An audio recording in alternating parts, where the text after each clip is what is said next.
Today's episode of The Sit Down with Scott Dion Brown is brought to you by Jeanette McKenzie, Realtor at Forest Hill Signature, Jewelry Forever at jewelryforever.ca, and Beautified by Romina. Enjoy the show.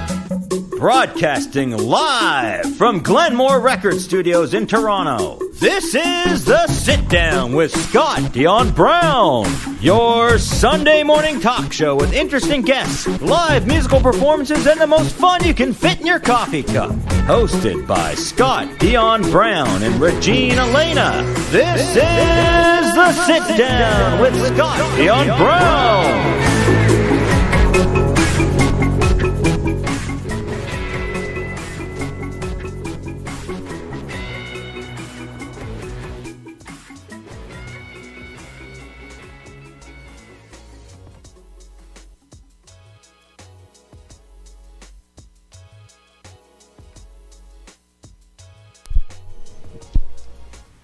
Check, check. There we go. Haha. I looked at the levels. There weren't any.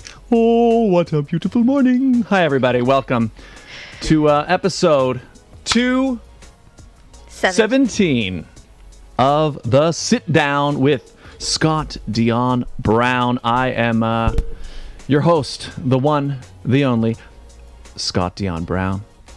And I am joined, although it's a little different. This is weird. Yeah. A little different. But I am joined by the greatest co-host in all the galaxy, the one, the only, Regine Alaina. Happy Sunday, everyone. This is definitely a weird setup, but I actually do like sitting like this. Yeah, you're on the other side of the table, Regine. Yeah, this is it is what it is. Yeah. Well, because this episode, it's the first one we've done in a while. Mm-hmm. But yeah, we don't have a guest this week, and That's fine. That's fine, yeah. Because we've had episodes without guests before, but it's been a while since we've actually done an Ask Us Anything sort of Q&A type episode. Mm-hmm. And I think we really enjoyed the last one. Yeah, the last one we did was virtual. Can I just say it's weird because I usually look at you this way or through screen. I've never actually looked at you like That's this true. before. No, actually, since the first studio. That's right. Yeah, the original studio, we were across I don't like from looking each at his other. face, everyone. It does feel weird. It does feel weird. Yeah. But we'll figure it out. Yeah. But I figured for the sake of, because there's two of us, it makes sense. We don't need to just... Yeah. Use the two cameras. Mm-hmm. And so how was your week, Regine?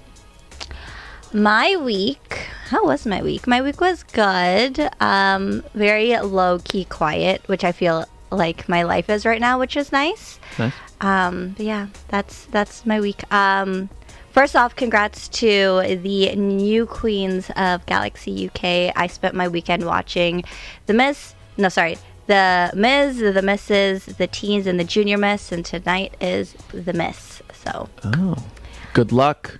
Mm-hmm. Good luck, ladies. And congrats to all the winners. Yeah, there you go. It was pretty epic. I gotta say.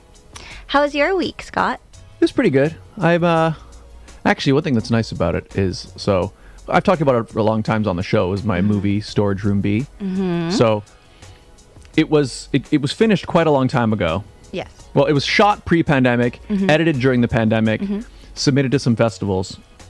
But then obviously through the pandemic, I didn't like that, so I submitted to a couple festivals. Mm-hmm. The first one was the Gen Con Film Festival, which is one that I attended in the past, and I wanted to attend for Storage Room B. And I submitted the film kind of right in the middle of the pandemic, and it was also right at the time when, I can't remember now if when I submitted it, the borders had already closed, and I was hoping they'd open, or they weren't closed, and then they closed.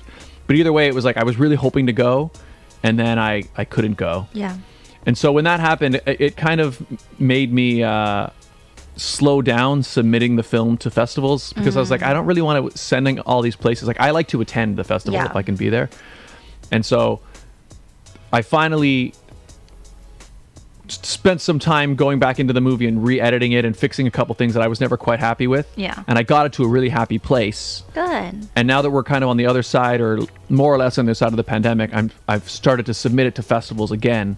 Awesome. So that's kind of in my week, sort of submitting it to festivals. And ooh. Yeah. Have you submitted it to anywhere fun, like city or country wise? Yeah. So one, I've picked a couple that are in Toronto. Okay. Just because I would like to have an actual Toronto screening. Like, I think it would be awesome to do. In fact, even if I don't get into a Toronto festival, what I might eventually do is like get a small space, rent it together, and just have all the cast and crew and anybody who wants to come just for a Toronto screening. Ooh, fun. I hate Yeah. scary movies, but I'll totally support. Yeah. I might close my eyes most of the time. But Yeah. It's it'll be I a will great say, nap. I don't think Storage Room B is not. I don't think it's that scary, really. Okay. I wouldn't even call it a horror movie. I mean, it's submitted to horror festivals because there's zombies and stuff. But if I'm being honest, I think it's more of a horror comedy. Okay. To be honest, yeah. Okay. But yeah, so I submitted to a couple in Toronto, one in New York City. Ooh. I submitted to one in Austria. Oh, Yeah, which maybe I'll get in. that's Maybe I won't. interesting. Which is because it is one place on my list that I'd like to visit. So like, that's the thing. What I learned from my last film is like I submitted it to a whole bunch of places before, but now what I've realized is it was cool to get into festivals when I couldn't attend, but it was other than I get a little laurel and I put it on the poster. It's like Yeah, it's not the same. The experience for me is being there, meeting other filmmakers, and being in the panels and all that stuff, and sitting in the theater with people. So basically, I submitted to places that I could probably go. Nice. Yeah. Austria. Yeah. So That's cool. yeah, I can't remember the others I submitted to, but anyways, that was my main week, just editing and getting the movie to a spot. Because I learned a lot about color correction and stuff over the pandemic, and I wanted to apply those skills onto the movie. So, Nice. anyways, yeah, So people, if you have questions for Scott on his movie, yeah, leave them in the comments, which we should say. So yes, it is an ask us anything. We've had submissions from social media, from Discord. So in the chats down below, in the live chat option, ask us away. yes, that's right. Q&A episode, people. So should we just answer some questions? Should we start Yeah. answering questions? Okay. All right, hang on. Let me pop open our Discord. I server have here. a few from social media as well. So Okay. So which one? Do you want to go first? sure, let's start. All right. So we are at episode 217. Yep. So in the next 83 episodes, so leading to, wow, we're 83 episodes away to 300 already. Anyways, so in the next 83 episodes, how would you like to push the show to new heights? That's a good question. Do you want to go first? No, you go. Okay. So we're looking at the road towards 300. Okay. So definitely, I want to do at least one episode outdoors. Yeah, I was going to say that. I think that'll be fun. Out by the pool, Yeah. and maybe have a few guests over. I think that could be interesting. Obviously, we want to do the Barrel of Monkeys World Championship, Yes. but I wouldn't mind doing some episodes, not just outdoors, but on. Different sites. Yeah, I think it would be neat, especially now. Doing it live is harder, Yeah. right? Like I remember, in fact, there was the Galaxy weekend, right, where I was at that event behind the camera. You were an MC. I was in front of the camera. Yeah. Yeah, that's right. Literally. And I remember when I was there, because we were there that morning, right? There wasn't actually time, but there was everything kind of in place that if we had a bit more time, we could have done and I think it would have been neat to have an episode where, we're sitting basically where we were in the back of the theater. And if we could have had some of the competitors come in and talk to us live, oh, how are you feeling about, you know what I mean? So something like that, even But here's the thing: if we were to do it at something like Galaxy, I feel like, or at a pageant, I think the only way we could get that opportunity is if we were media sponsors. Sure. So, for example, the singing competition that we were sponsors of. Yeah. I don't know why I said in quotes, because we were sponsors of the show. Yeah. Something like sponsors. I ain't calling people out, but I just mean if we were, that would have been a great opportunity to do it because we were already known to be there. It wouldn't just be us creepingly sitting in the back. Yeah, it would definitely be something we have to again, depending on the event, we want to get maybe for the 2023 version of that competition or edition, not version, we should talk to the organizers. Yeah, that'd be fun. Yeah, especially because if it falls on a I guess if it falls on a Sunday at 11 or whatever. Or even if it was like a Saturday and we just pre-tape it. Yeah, that's the thing. I mean, it's a lot easier to do a show from anywhere if it's not live.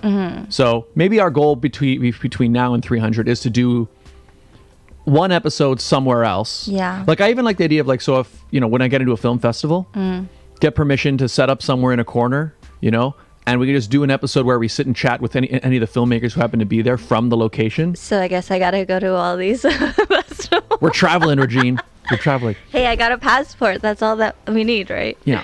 So I would like to do that. And then if it's possible, it'd be cool to do an episode live from those locations. Yeah. I guess also theoretically, let's say the opportunity came to do it live, but it doesn't happen to be falling on a Sunday at 11. We could always do that week's episode on a different day. Yeah, it could be like, hey, it's a special, Friday night edition. Just so it's live, Yeah. Anyways, so I think that pretty much answers the question, right? Yeah. I think going back to music, I would love to make use of the space behind me more. Have live performances, whether it be a band or a solo artist. I think I agree. There's something about live music that has a warm spot in my heart, and I know same with you. Yeah. So Yeah. I think more live music would be fun. I agree. Not me, but other people. Regine single coming up this year. No. But yeah, that's a good call too. Yeah. So I guess more locations and more live performances, and I would also say more food segments and more like kind of fun we could have things done that like today. that. Yeah, I didn't think about any food. We could have done that. We do have a special segment though today. Oh yeah. We'll do that later. Oh, hey, Thomas, what's up? Hi, Thomas. Thomas says, I lack motivation. You know what? no. We all have moments like that. Do you have questions on how to get motivated? Hey, that's pretty good. Yeah. Oh, and Nightwolf is here. Nightwolf 248. Hello. Hello, Nightwolf. Long viewer of the channel. Yes. Supporter. What's up, Nightwolf Nightwolf? actually follows us on Instagram. On TikTok. I noticed that yesterday. So to answer the other question, let's bring our social media numbers up. I would love more engagement on social. I mean, there's a talk of TikTok being potentially banned, so let's build Instagram. Yeah. Let's build Twitter and YouTube. Build them all up. Yeah. And I guess we gotta put more content. Although we've been pretty good with the shorts lately. We've been pretty consistent. Yeah. So follow us for more content on the other places. There it is in the bottom right corner. The Sit Down with SDB on TikTok, the Sit Down with SDB on Instagram, Sit Down Scott on Twitter, and the Sit Down with Scott Dion Brown on Facebook. Ooh, and maybe more collaborations with brands, like more advertising and like. Yeah. Yeah, let's just build this brand / company to bigger and better potential. Yeah. Oh, Nightwolf says YouTube is never being taken down. You have a staple here. Good point. Very Good true. point, Nightwolf. But okay. I don't run our YouTube channel, so. No, that's true. But we're not going anywhere on YouTube for sure. Okay, so we pretty much answered that question about how we're pushing the show. So that's a good answer. We get a good answer. Okay. So should I ask one of our questions? Yes. Okay. So there are a variety of questions here. Ooh, I love variety. Okay. So let's do a simple one first. How many hairs? Yeah, Watson says, how many hairs are on your head? Now, I told her that I would count them all before Sunday, but my issue, unfortunately, is I started counting them, and I kept losing count. Oh. So I will say this, Watson, at least 20, and maybe even 25. Oh, that's your real hair? I thought that was... Well, this is no. I put this wig on before every stream. Yeah, I mean, you wear wigs so often in your music videos; it's hard to keep up. That's right. How many hairs on your head, Regine? Way to put me on the spot. I don't know. I like Nightwolf's answer: a shiz ton. That's pretty accurate. In fact, this is what's cool now is we have this set up. Are you Googling it? Yeah. How many hairs on average? On because it has to be an average. The average human head. Okay. There you go. So according to Google, in fact, hang on, we have the technology to even show the people. Let's show the people. Ooh. You have more than 100,000 hairs on your head, but you lose some every day, and about 50 to 100 hairs fall out each day while you're washing your hair, brushing or combing, or just sitting still. Doesn't do any of that. That's right. So that means don't even sit still. So that means that means I probably have upwards of 500,000 hairs. But if you go back to it, it says, but don't worry, new hairs are constantly replacing those that have fallen out. Yes. And it's true because I'm the queen of baby hairs. Like, I love the fact that we have this because I do have a lot of, you edit my photos. There's a lot of baby hairs just sprouting every day. So the answer is at least 20. On average, and 100,000. maybe 100,000. Yes. But because I don't ever wash, brush, or comb my hair. None of my hairs fall out. So I have all of the hairs I've always had since I was born. So I'm upwards of 1 million. I guess going on the topic of hair, you have had the same hairstyle look in a while. When was the last time you had your super long hair? When did I cut my hair short? It's funny I say super long hair, but like your brother had super duper long hair. Well, yeah. So the longest my hair ever got was like shoulders. That was the longest my hair ever got. Damn. Where's that photo? And yeah, there are some pictures of me on there. How long has it been now? I'm not actually sure how long. How long has it been since long? you had long hair? I do remember that I cut it right before a show once. Mm-hmm. We were performing somewhere. Why'd you cut it? If I remember right, I remember I liked the length, but I didn't like how it sat. You Like just I want don't. to be a rock star. Yeah, I just don't know if it didn't. I don't know if I needed to get it cut more. I don't know. I'm not really sure. Basically the simple reason is I didn't really like it, and I just felt like a change, and so I just went over there like the night before the show, and they just cut it all off. And actually, I think they went too short. I did that with prom. Cut all your hair too short? Yeah. After prom, I was like, I need a change because it was after my 18th birthday. After prom, that is the shortest my hair has ever been. How short? Like a bob? Let me see if I can find a photo. It was short. It was, and I know you're not a fan of women with short hair, so I don't think you like it very much. I won't say I'm not a fan. Oh, I mean, I prefer long yeah. hair, I think. But I've seen women with short hair that works. Nightwolf says women with short hair is beautiful. Yeah, I mean, I would agree. I wouldn't cut my hair that short ever again. Let's be real. It was a look. Yeah. I would say, I think my idea on haircuts is that each person needs to be aware of their, like what type of like face shape you have and all this stuff. Because like not every hairstyle will work perfectly. Oh, okay. You want to show it? Yeah, let's show the world. That's pretty That was short. That's pretty cool though, because you've got these like the two long guys in the front. Yeah, it Kinda was. like, I had like the peekaboo blonde going. I would never do it again. Yeah, that's not bad. It's pretty cool. And then I cut it again. Shorter than that? No, I cut it again. Oh wow, that's short. Yeah. I wouldn't go short. I think the shortest I would go is probably shoulder length. Shoulder length. Yeah. That's good. I mean, that you were able to rock that short hairstyle pretty good. I wouldn't do it again. It was an experiment.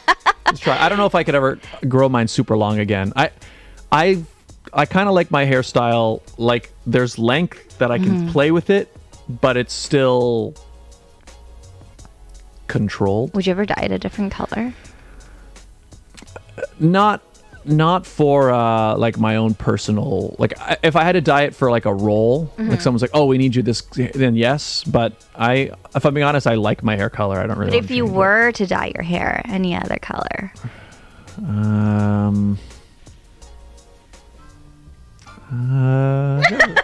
never really thought about it. What's your favorite color?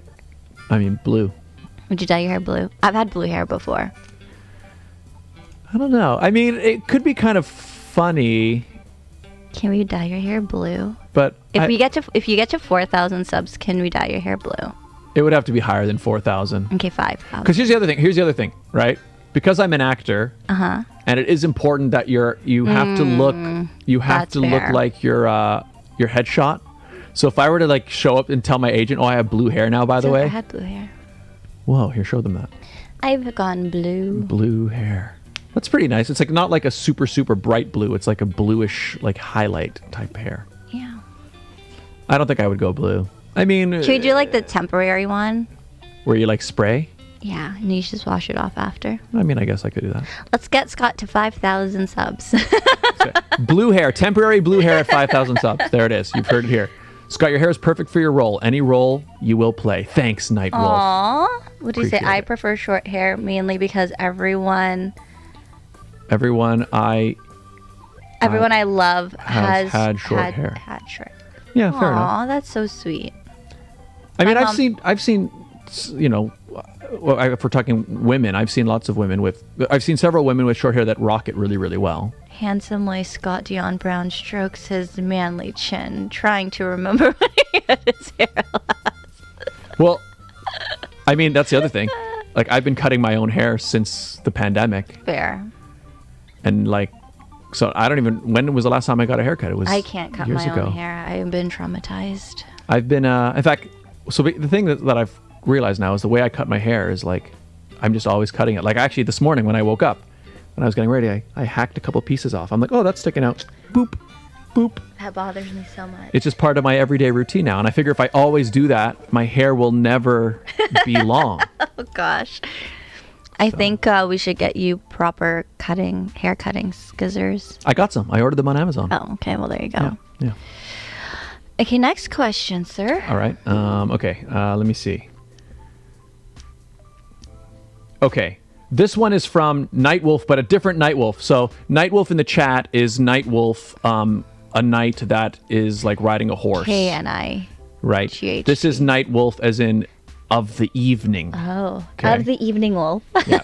And he asks, what was your hardest but most important struggle on your path that led you to where you are now? Damn, that's deep. You want to go first? What was the hardest struggle? Yeah, but hardest but most important struggle on your path that led you to where you are now. That's so deep and so personal. The hardest but most important struggle. I am a person who has gone through a lot. Let's just put it that way. I've had my share of struggles in both professional, professional and personal. I won't go into too much detail because then I'll be here forever. That's like 20 plus years of trauma. But I think what was the most important struggle? I think because I've gone through a lot, it has helped me become who I am. Like, it's helped me become more resilient and has helped me become more capable of being vulnerable, because not everyone has that ability to just open up and be vulnerable with the world. I'm literally vulnerable with the world every weekend. And it's because of the struggles that I've gone through and learning how to cope and deal, it has made me who I am. I don't think I answered that question, but it's too personal to. I will be here forever. Understandable. Yeah. But you're basically the person you are now because of all the struggles and the hard times in life that has got me to where I am. Fair enough. Yeah. Makes sense. Let me think. The way I think I would answer this question would be more along my professional career pursuits, because I think they're more, that's really what I think about more, but it's also my professional things are very personal. Scott's just perfect. He doesn't have struggles. That's his problem. He's too perfect. Actually, you know, it's an interesting, it kind of relates to the question in that I can actually say, if I'm being honest, like, oh no, a big part of figuring out how to sort of get involved in this show business stuff and like chasing after it is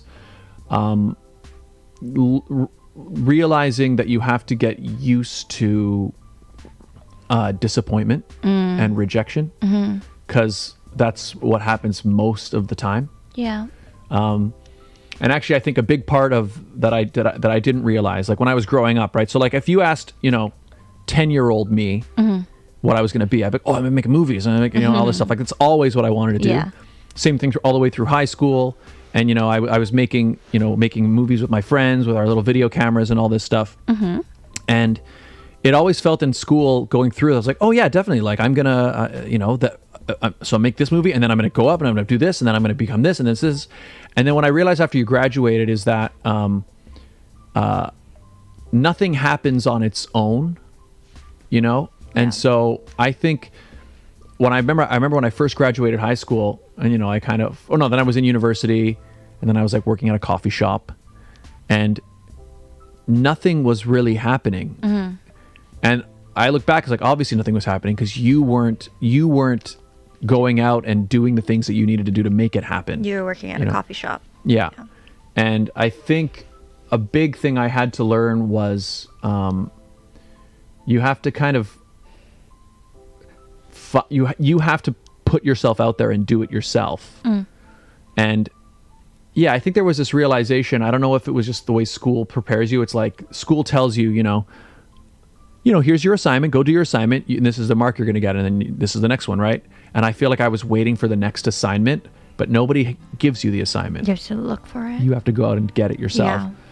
And also then just, failing for a while. Mm-hmm. Whereas, you go to auditions and you don't get the part, and, you feel sad, and you think, oh, should I be doing this? And then you go out and you don't get a part, Mm-hmm. And starting to understand that, no, like, that's kind of what it is. If you talk to anybody who's an actor or a musician or anything, like, there's so much just totally failing. Mm-hmm.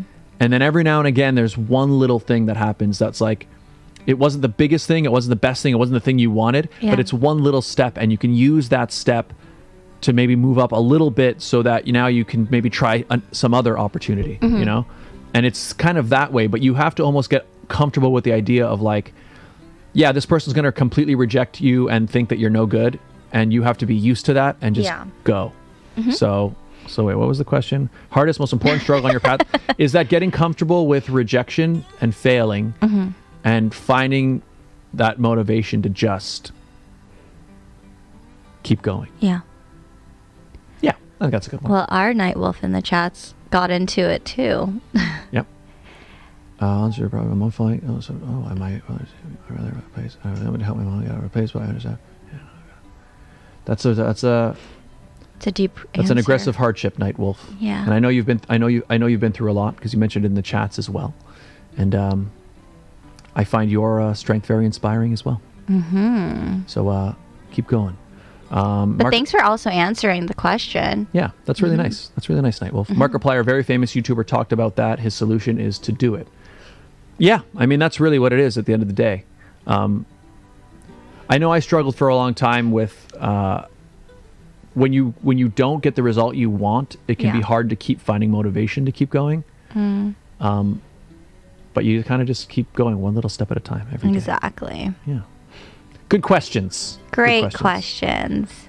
Okay, let's see. Oh, next one. Or should we do the ads and then come back with more? Sure. Because we're right at the halfway point. Let's do it. Although we'll probably be longer than that. But we are. Okay, everybody, today's episode of The Sit Down with Scott Dion Brown is brought to you by the following fantastic advertisers. They make this show possible. Let's meet them. The Toronto real estate market is growing and changing every day. In these challenging times, you need someone in your corner. Jeanette McKenzie, Realtor at Forest Hill Signature, is committed to looking out for you.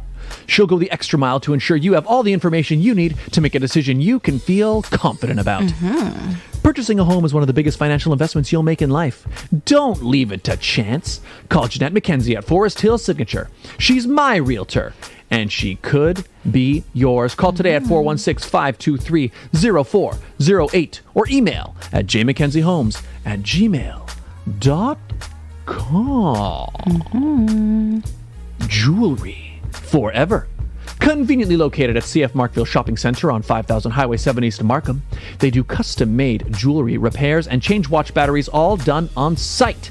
Jerry at Jewelry Forever is an absolute artist. Do you have a vision for something custom and beautiful you'd like made? He is the man to make it. Or do you have jewelry that got crushed or damaged or needs repairs? He will bring it back, restore it to its beautiful original self. And we have a great deal worked out with them, don't we, Regine? We do. If you go in and let them know that Scott and Regine sent you, you'll get 15% off your entire purchase. That's right, 15% off, 15%. Mention the show, tell them Scott and Regine sent you, and get yourself something beautiful. Follow them on TikTok, follow them on Instagram as well for awesome behind-the-scenes videos. And learn more at jewelryforever.ca.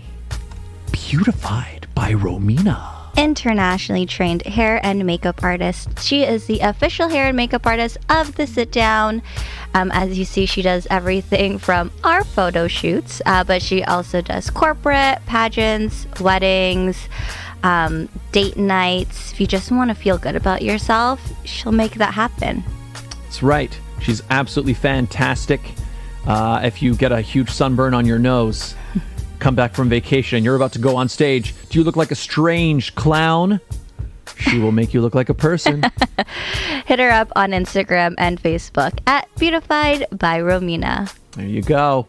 If you would like to advertise on the show, it's very easy, right, Regine? It's simple. All you guys have to do is email us at radioshowad. That's radioshowad@gmail.com. That's right. We do the show live every week, people. And we also do the ads live week to week. What's that mean? It means you can personalize them week to week. Do you have an event, a sale, something happening at a particular time in a particular place? You let us know. We let your potential client base know in real time. It's a great way to build a brand new relationship with a brand new audience. Get in touch. Radio Show Ad, radioshowad@gmail.com.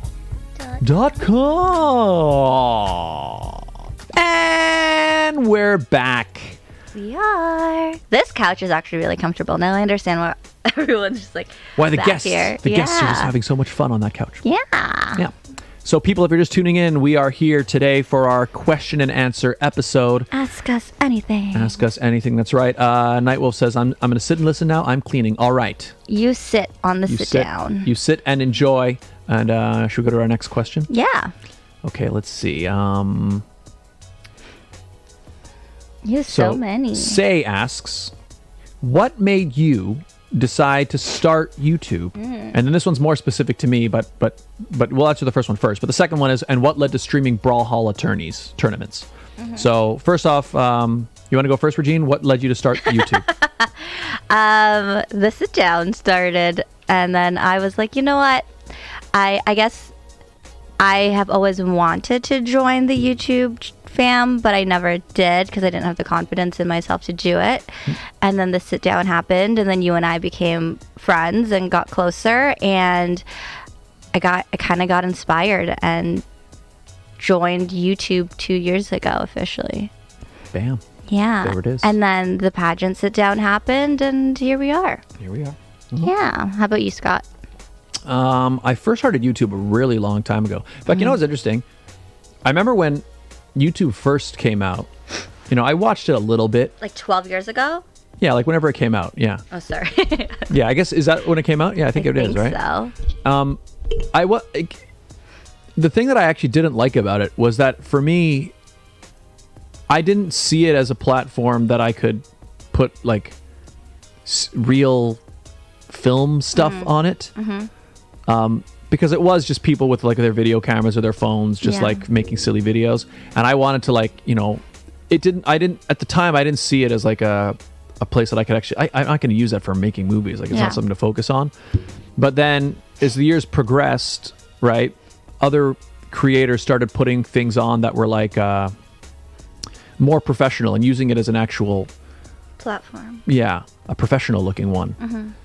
And so somewhere in there, I had a YouTube channel for my band. We started putting some of our music out there.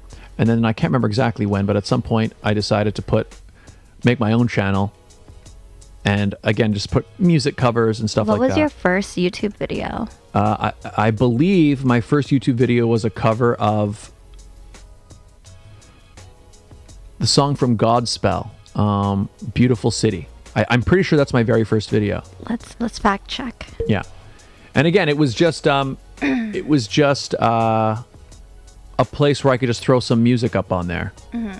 But as time went on, I started to see it more and more as like not just a stepping stone towards say, filmmaking, but it could almost be an end unto itself. And so I like creating content exclusively for the platform. And I can see it as a place like I could make a web series and put it on my channel, or comedy skits and things. Is this not a web series? I mean, yeah, I guess this is. Like, hang on. Yeah. Yeah. I mean, the sit down came much later. Well, but you're right. Your first video, was 10 years ago. there you go. Wow. Beautiful City from Godspell. But yeah, so I guess what's the question? What made you start YouTube?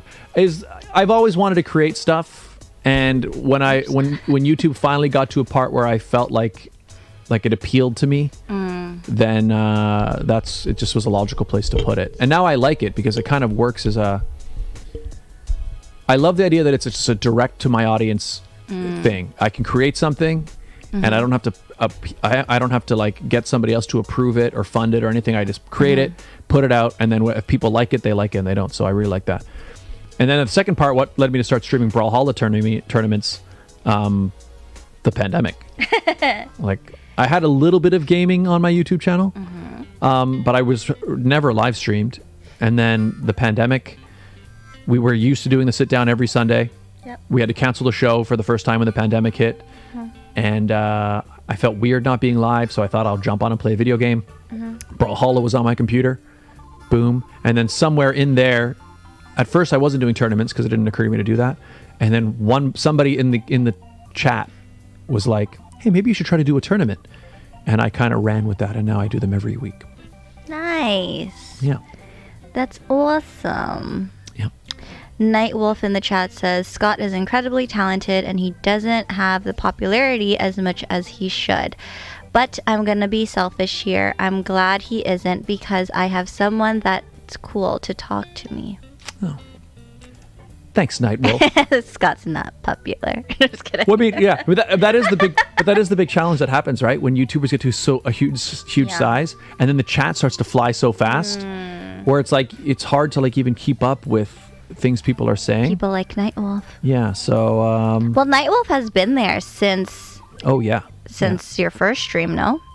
I'd have to. It's a long time though. How He's about definitely one of the OGs. How about let's throw it to our viewers on DLive and wherever they're We're not on DLive or Twitch, sorry, and YouTube. How did you all find Scott's channel? Oh yeah, that's cool. How did you all find the streams and how did you find Brawlhalla? Like, how did they find your tournaments? How did you find him? Yeah, there you go. In a non-creepy way. Yeah, exactly. Let us know. Yeah, that's I'd be interested to know that. Okay, so yeah, so we answered that question, right? Yes, we do also have questions from the UK. Oh yeah, you want to do one of those? Yeah, okay. Let's do it. So this one's from Danny Latimer. Yes. Danny Latimer from the UK, from Wales. From Wales. Okay. Okay, there's a few. Oh gosh. I don't really have an answer for this one, but maybe you might. Okay. What is your biggest dating disaster when you were single? Well, you don't have any? Should we ask your girlfriend? Should we call her? Yeah, we didn't really have any disaster. Like, I can't think of anything that's happened to me. Have you had another girlfriend prior to this one? Yeah. Okay. But not for very long. Have you ever like dated and gone on a date with anyone and it just did not go as planned? No. Okay. The dates I went on were nice. But you're not with them for a reason, so. Yeah, but like I ended it. Oh, okay. Okay, so I guess for me, there was the one time where I technically didn't even want to go on the date with a guy, but I did it anyway.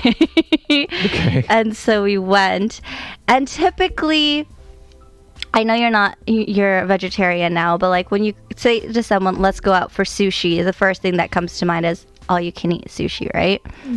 Or would you are you an a la carte type of person? I've been to both, but I would probably go a la carte. Just okay, see, I'm the opposite. Okay, well, anyway, because the way that I see it is if you're going to go a la carte, you're going to end up spending more because then you still want more sushi, right? Yeah. Or whatever it might be. So we go to this restaurant and was awkward. I'm not gonna lie, the conversation was awkward, hence why it was only one time thing. And the bill comes and he goes, "Here you go." And I'm like, okay. Like, there wasn't like a conversation of like, He just handed it straight to you. yeah. Okay. And I was just like, oh, okay, cool, like that's fine, I'll pay for it, whatever. And he goes, "I'd really like to do this again." I'm like, I don't. And I kid you not, he did not go to the college that I was going to, but he somehow appeared everywhere. And I'm like, okay, bye. What? Why did he just hand you the bill? That's a great question. Did you like... I didn't offer. I didn't, like, we didn't have that conversation of, like, do you want to split the bill? Is it 2 bills? Like... Was it all you... Wait, so I basically... It wasn't an all you can eat. It was an a la carte one, first off, which I was just like, oh, okay, like, sure. Mm-hmm. And then he was like, "Here you go." Was it something like he had like a cup of tea and you had... No, he probably ate more than I did. How interesting. Because I was kind of like, okay, well, like, if he is paying for the bill, I don't want to order too much. Because then I don't want you to pay for it. But joke's on me, I should have go. Yeah. That's interesting. I don't know if I've ever heard of where a person picked up the bill and handed it to the other person. So we're like, "Here you go, thanks. Here you go, let's do this again." No, I'm not a free meal. Like, go away.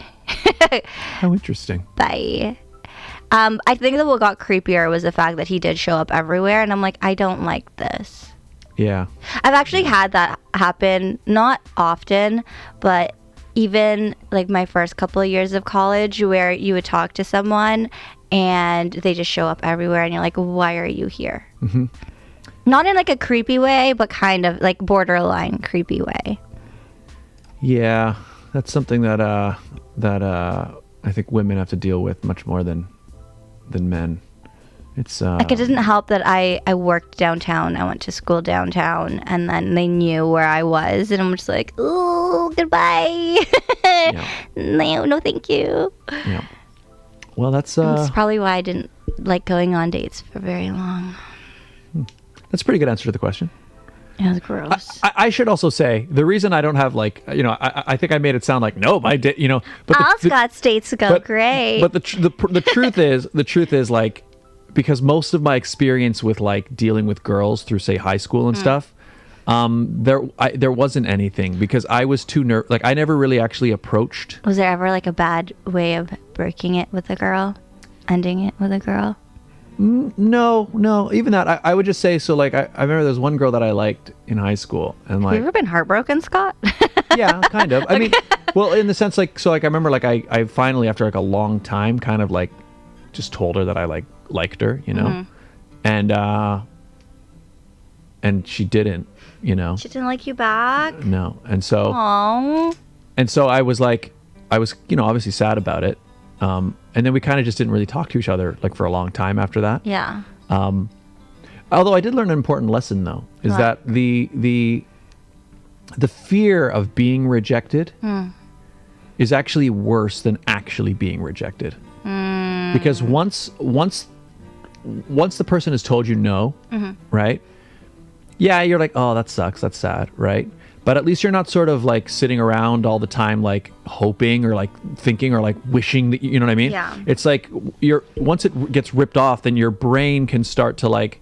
Once you've gone through it once. Yeah, your mind almost is like, okay, you almost start to push that person aside, and you're like, okay, well, that person's not an option anymore, mm-hmm. And so my advice, if you like somebody, is you should, like, don't be creepy about it, but like, I think you should just, tell them how you feel. Because if they say no, you can then just move on. See, yes. I guess because, like, I've gone... I don't want to say I've broken a lot of people's hearts, but I've had my fair share of rejecting people. But I've also had my fair share of rejection. Mm-hmm. Funny stories that I probably won't say on air. Yeah. But do you think it's good advice to like just tell somebody how you feel? It depends. It depends on the person, and it depends on how much you actually like the person.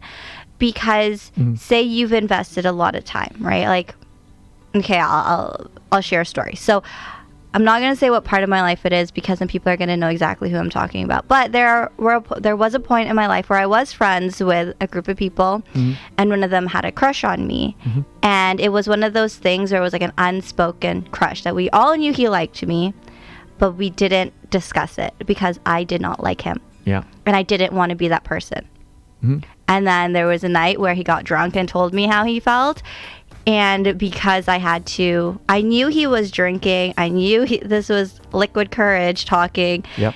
I had to let him down slow, like nicer, and he didn't like it. And then I guess the next day when you read all your text messages and you see like, oh, poop, like, did I really do this? Our friendship was over.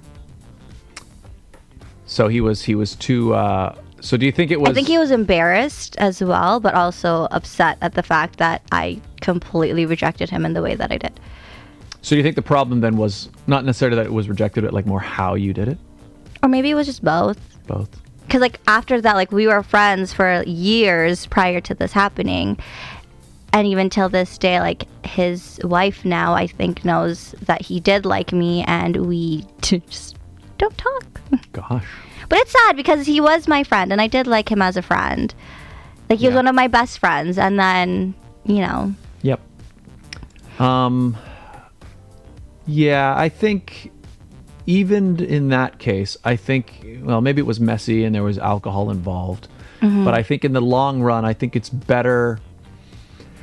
I don't know if there's anything to be gained from like letting like months and months and years go by when you're kind of just like kind of liking this person, but then you don't ever actually say anything, and like they might like you back or not. Now this guy like confessed his love for me, and I was just like, ooh. Yeah, but I think actually, I think it's better if that happens because then you don't live in what if. Yeah, and then you can move on. You can let yourself move on, you know. And then I think the important thing is then you do have to move on. Well, yeah, because the person already said they don't like you. Yeah. And I didn't do it in a conniving way. I just said, I see you as a brother. Yeah, I mean, that's just the reality. I mean, that's like the worst part, though. He was like, oh. Yeah, well, it's just the way it is. Have you ever let anyone down like that, where they're like confessing their feelings for you, and you're like, bro zone? No, fortunately, I don't think I've ever had that happen. Did women like you in high school, or girls like you in high school? Were you like a... So here's what I know for sure. Okay. The answer to that question is definitely yes. Oh. But when I was in high school, I was too like kind of dumb to realize. I look back now. Yeah. And I look at like certain interactions or certain things that were said to me or certain little things that happened, and I'll be like, she was totally hitting on me. You know what I mean? But I look back, but at the time I was just like, well, that was nice. Anyways, moving on. Oh my. You know, so, you know, that's just the way it is. Like, I think I had a major glow up from high school, from like grade 11 to grade to first year of college. I think I had a major glow up to... Kids don't have glow ups nowadays. Do you notice that? Well, I think it's because, I mean, the thing is that we're pushing kids to dress and look like adults way earlier. Yeah, like I did not look like the 16-year-olds that you see now. Like I went through like a whole Lizzie McGuire phase, and then came out of high school, started pageants, and everyone was like, whoa, where'd this come from? Yeah. I think that's actually better though. Yeah. Like I actually don't think we should be putting that type of pressure on kids. No. You know, like, but yeah, I know what you mean. Like, you know, the kids should just be wearing what? T-shirts and shorts and, you know, sweatpants and stuff. But like shorts at like a comfortable length. Sure. Yeah. Ouch. Yeah, I don't know. There's but yeah, I know what you mean. I mean, like I think I was the same. In fact, definitely the same. I was, you know, I was very, like, as a teenager, I was confident and like had fun and like confident in myself, but I was also a very young kid. You know what I mean? So it took me. I'm embarrassed of what I looked like and how I dressed in high school. Let's be real. Yeah, me too. I mean, like I went to a uniform school, so I guess I shouldn't really worry about what I looked like in school. but because we were a uniform school, I wanted to be different.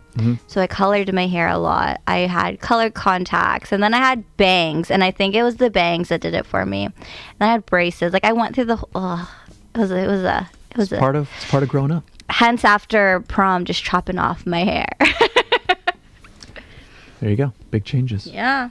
I think it's good to go through that though. I mean, teenage years are hard. Yeah. They're hard because everyone's trying to figure themselves out, and everybody's trying to like.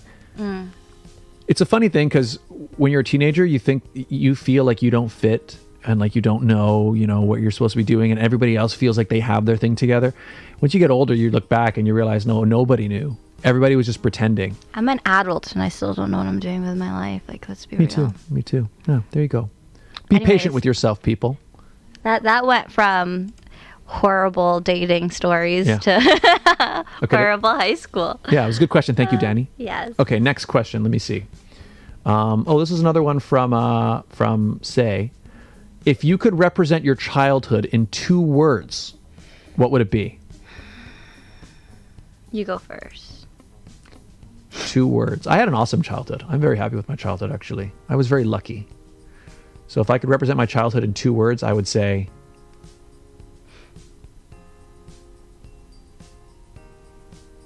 blessed.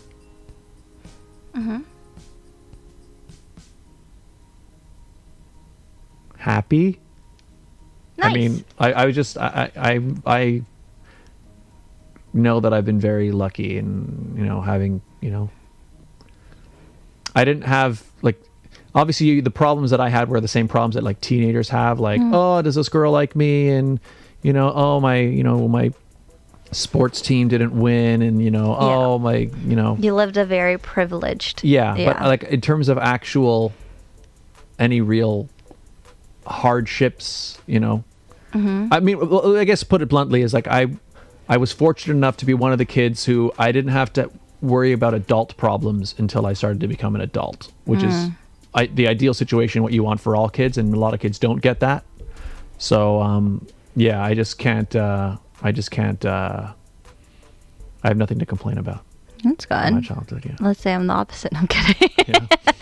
My childhood was interesting. I mean, I would say, yes, my childhood was blessed as well. But it was also interesting. So what are the 2 words? Blessed and interesting. Okay. Well, those are good. It's like, how well do you all want to get to know me today? Yeah. Yeah. Yeah. But that's good. Blessed and interesting. I wouldn't say I had the white picket fence type of childhood. I had more of the childhood that I'm sure some of your viewers might know. I know Nightwolf talks about living with his dad, where you live in 2 homes. So I did have one home on the weekend, one home during the week. But I think what made it great was I got to have memories with everyone in my family, right? Like I had memories with my mom and my stepdad, and then because I was with my grandma on weekends, it was having the memories and the closeness with my grandma and my cousins. So that's where I say it was blessed and interesting, because it wasn't like your typical I'm with one mom, one dad, that's it. It was one mom, one dad, one stepmom, one stepdad type of situation. Yeah. Makes sense. Hence the interesting. But still blessed because you still always felt very loved. Exactly. I got 4 Christmas, 3 Christmases. So I'd have one with my mom's family, one with my stepdad's family, and then one with my dad's family. So yeah. I loved Christmas, but now as an adult, I'm realizing, ooh, it's expensive. Yeah. Yeah, because now you have mom, stepdad, dad's family, but then you also have husband's family, who is also different families. So Christmas, that's why I like to just go to Disney for Christmas. The money that I would probably spend on gifts for Christmas is a Disney trip. Buy a Disney vacation. Exactly. Yeah. All right, so interesting and blessed. And mine was blessed and happy. Yeah, I just had I mean, I was a happy kid. I was actually a shy kid, as my mom would say. Yeah. Really? Actually, you know what's interesting? My mom said I was a shy kid, but people would call me Angelica from Rugrats. She wasn't a shy kid. She's a brat. Well, I guess you were shy in certain ways, in other words. I was shy and then grew into an Angelica. Let's put it that way. So that was like you transitioned. You Exactly. grew. Yeah. Yeah. All right. Good. I got bossy. So good question. Good question. Let me see if there are others here that are good. Okay, this is another one. Who are some of your biggest influences? And I guess it can be for anything. Biggest influence. I just talk, so you go first. Let me think. I guess when I think of influences, I think people that actually have influenced the stuff that I like to do or choose to do. Mm-hmm. They'd be mostly musicians and filmmakers. Yeah. So. Okay, how about name a influence in your professional life and then in your personal life? Okay, so like just one influence in one in each. Okay, well, professional, it's hard. I guess if I had to pick one right now, it's Christopher Nolan. Ooh. Just because I like his film style. Mm-hmm. And if there was one style that I would want to emulate the most right now, it would probably be his style. Yeah, there are more, but if I'm picking one, then yeah, one. And then in life? Personal life, I think my parents. Again, going back to the previous question of feeling blessed and stuff. Again, because they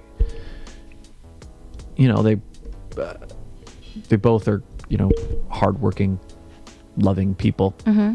And I'm sure that even if I don't think about it, that they've definitely had a big influence on me. Mm-hmm. So, and it's been a positive one. So nice. So yeah, it's Aww. I guess that's a simple one. That's sweet. Yeah. Are you gonna pick? So you want to pick two as well? See, it's hard for me professionally because I do work in events, but then I also do a bunch of different things on the side. So I don't think I have a professional. Yeah. Well, are there any? influence. Are there any celebrities that maybe if it's not even necessarily in your field, maybe if it's just maybe if there's a way that they approach life or stuff they talk about or things that maybe you think about?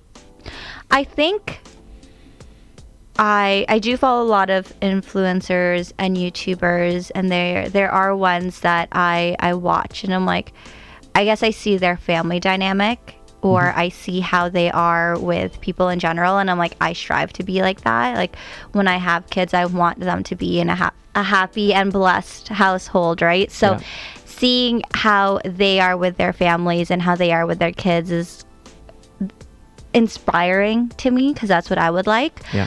And then personally, I'm just saying a broad group of people for social media because I do follow so many different people, so I can't just name one. Yeah.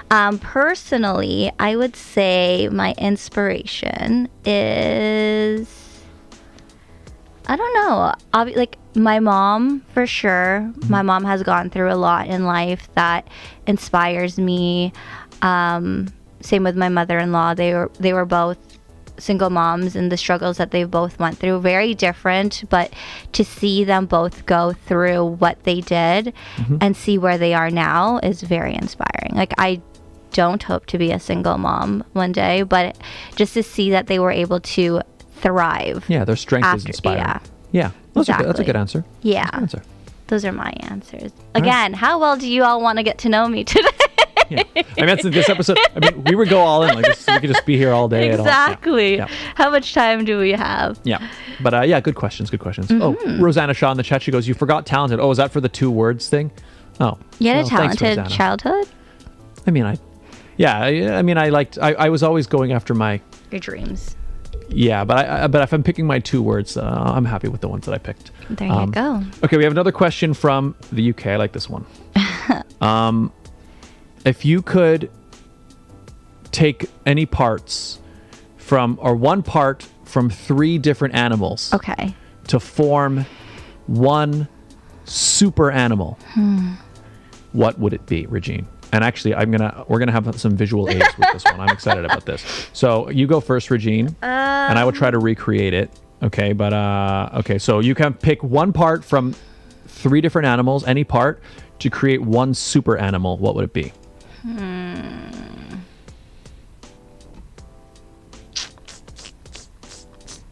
It's a great question. I'm not a big animal person, so it's really, like, I'd be like the face of a panda, Okay, face of a panda. Okay, let's start there. because pandas are super cute. Okay, hang on. Can I say like face and flimsiness of a panda? Yeah, I think that's fair. Pandas are resilient. Like, they can fall from a tree or like sitting on a wall and fall, and they'd be fine. Okay, so what the heck do pandas look like? They're bears with white and black spots. Is it like this? What the heck? That looks like a raccoon. Yeah, I can't figure It out what's looks the like a difference. cat. You need to make the ears more round. Oh, they're round. They're like a bear, Oh, it's like a Scott. bear. It's a Okay. panda bear. Yeah, that's right. Okay. Are the ears black? It depends on the panda. Okay.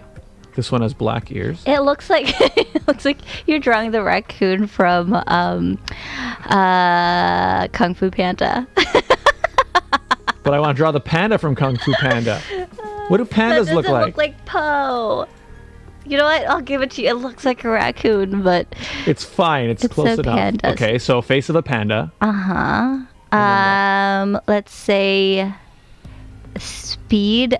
So if it's the speed of a cheetah, would it be the legs of a cheetah? Yeah, that sounds about right. Okay, and then I want it to be super, so like the body of an elephant. Okay, wait. Is the body, is the head of the panda the size of a panda head, and then the body of the elephant is the size of an elephant body, so the head would be very small? Yes. Okay, so I'm thinking then No, something but like, pandas have big heads. but they're not as big as an elephant's head. Fair. Well, because you want it to be what the heck are you trying? Like a Well- super animal, right? And so like pandas are ginormous, so they'd be a big. Elephants are ginormous. They'd be like a big animal, be a So- mighty animal, right? I But then mean- they have to be as fast as a cheetah. Okay, that's fine. Okay, so hang on. Oh my hang on. god. Cheetahs are yellow with brown spots or black I think spots. they're orange. Oh, orange? Or like an orange yellow. Well, we're kind of limited on our colors here, but No, you could have picked the color right under. this one? Yeah. Oh. Ah. Okay. Oh, Oh, oops. that's cute. There we go. Okay, and then we need spots. I'm really good at paint, eh?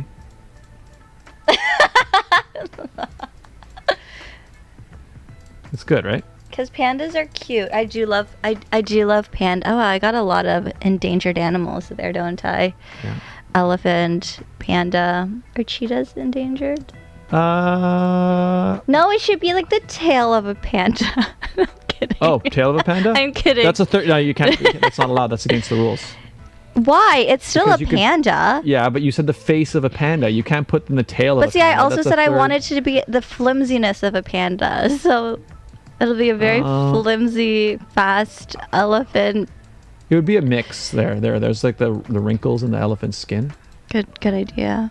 I think that's pretty good. Okay, that's not a bad animal. We should Regine. save it so we can post it later. Yeah, okay, we'll save it. Hang on, let me. How do I? Oh, yeah. This is a great question. Thanks, Danny. All right, so that's a good one. Okay, so let's save that. Okay, So- what about you? Okay, hang on, let me save it first. Oh. So this is what would this name of this animal be, Regine? The super endangered animal. Super endangered. Okay. Animal. Okay, so I have to pick three parts. See, it's not fair, but I went first because now you get to pick like. Yeah. Okay. Well, let's think. Wait, is it gonna be? Is yours land or sea? Well, it could be either.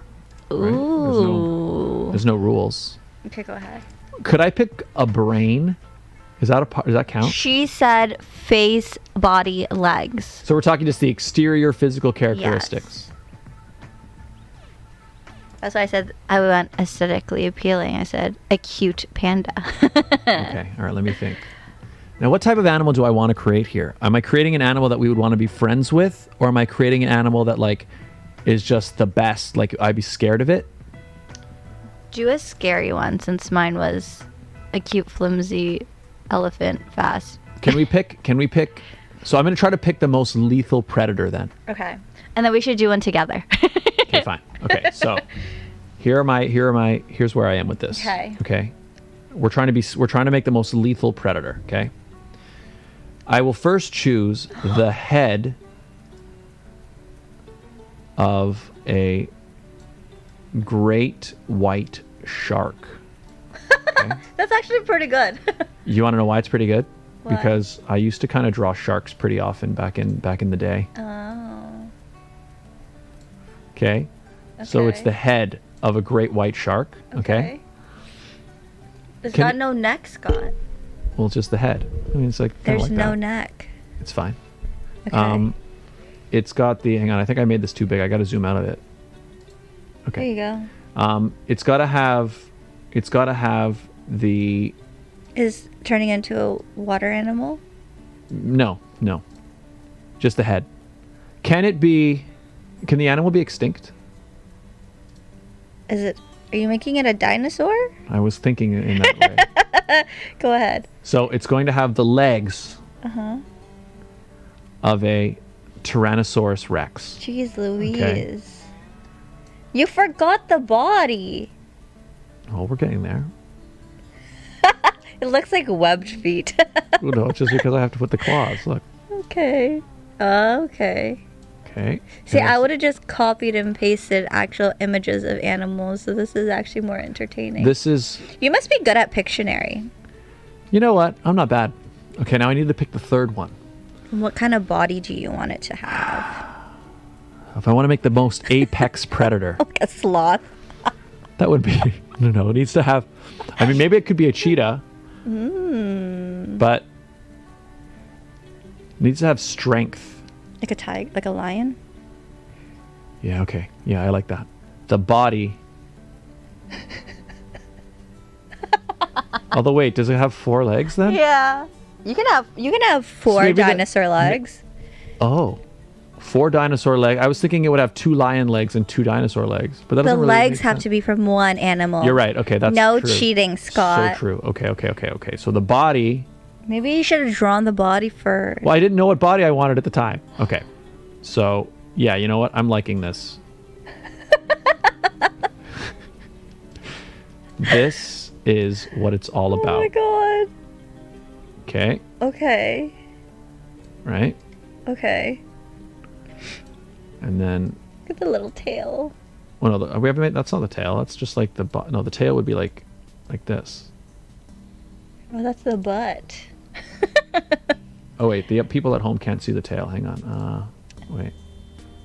Let's go like this. And then, Well, you are really good at you know what? I'm highly skilled in this paint like world. you've done this before. You know what? I probably have. Okay, hang on, wait. So the oops. So we've got. I'm just gonna add some color now to sort of finish the design here.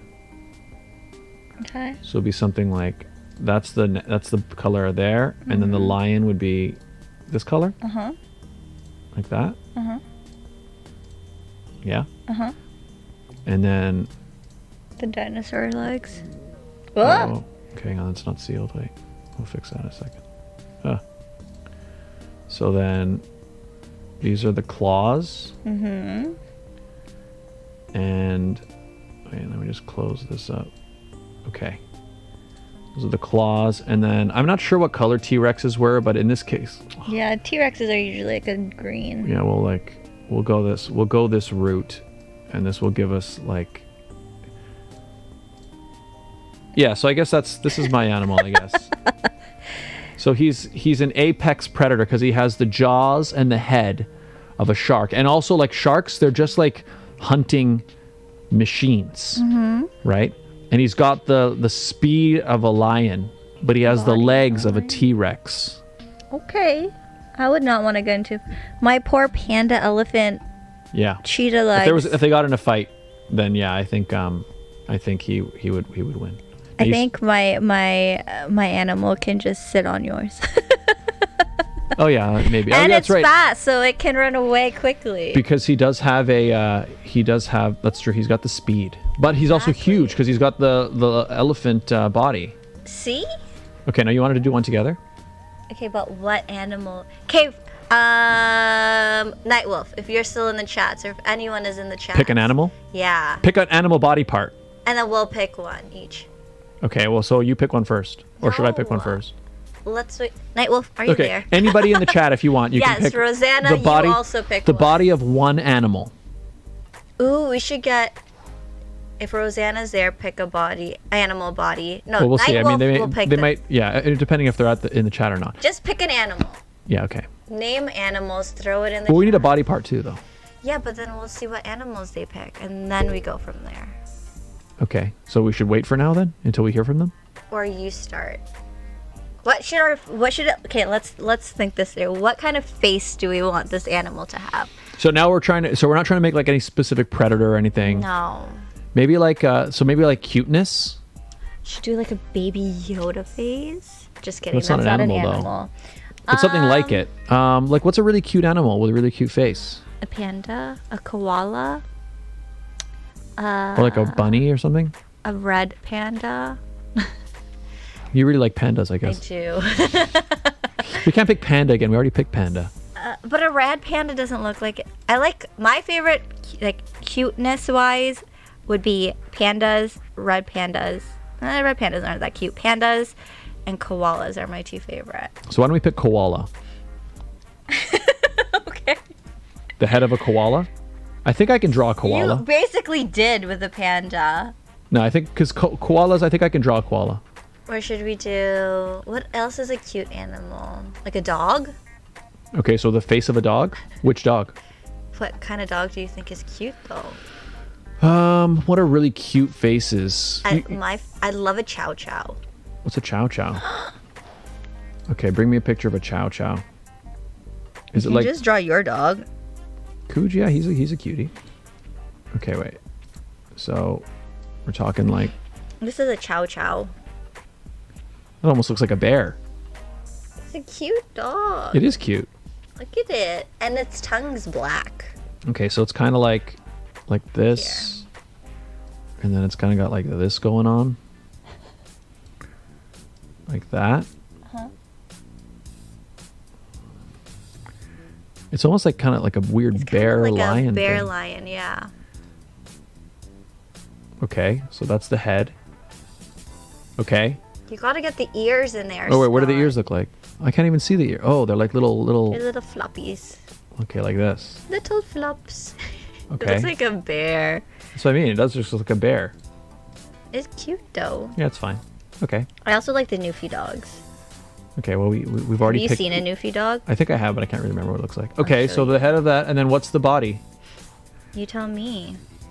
I picked the face. Okay, well, I think if we're picking a really puffy dog like that, we should pick a body that doesn't work at all. Okay, you pick the animal. Like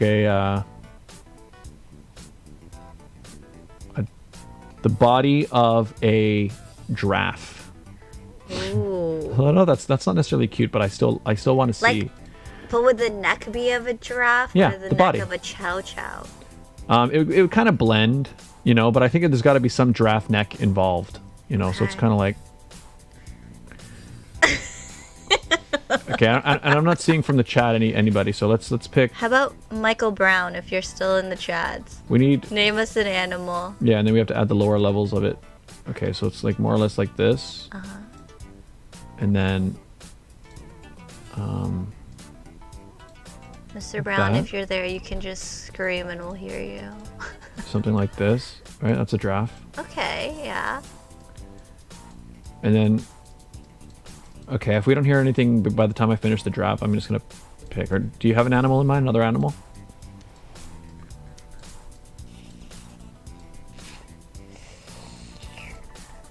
What else is there? I think I'm just gonna. Sloth legs? Yeah, okay, I'm done for that. It's kind of like this, right? There's two of them. And they have little You were claws, the right? sloth, Yeah, they have like not claws. me. They have like little claws. Oh my lord. That's really nice. There you go. What color is their fur? Kind of grayish, right? Yeah. This could be one strong-legged Looks animal. great. Really good animal. And so it's the fur. But since sloths walk super slow. So this would be a very slow moving animal, but he can like get stuff from the highest trees. It's so ugly, but it's so cute at the It's same good. time. Very good. Great question. Great question from the UK. Good job, Danny. Thank you.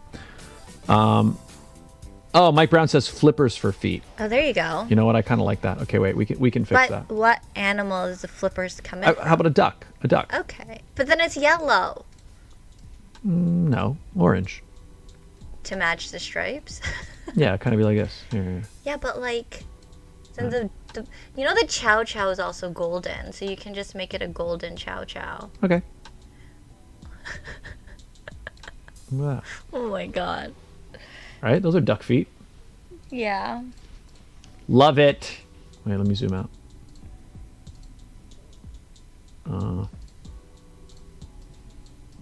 There. Look at that beauty. Make it a golden chow chow. So what color? This? Like that? No. Now it looks like a bear. We're kind of limited in our colors here. Like that? That looks like Winnie the Pooh. It does! All right, I like that. There we go. Oh my god. Love it. Beautiful. This is Wonderful. Thank you. the most interactive I like it. question. I think I want to try to incorporate drawing stuff in paint more often. I kind of like it. There you go, back to question number 1. Yeah. Oh yeah, to upgrades to the show. That's a big upgrade we're gonna make. Okay. I don't know. Are there any more questions? Oh, okay. Want to do one more question? Sure. Okay. This is one also from Danny, and I think it's a good question. Maybe to sum things up. Although we've kind of talked about it, but maybe not. What is one big thing you learned from the global pandemic?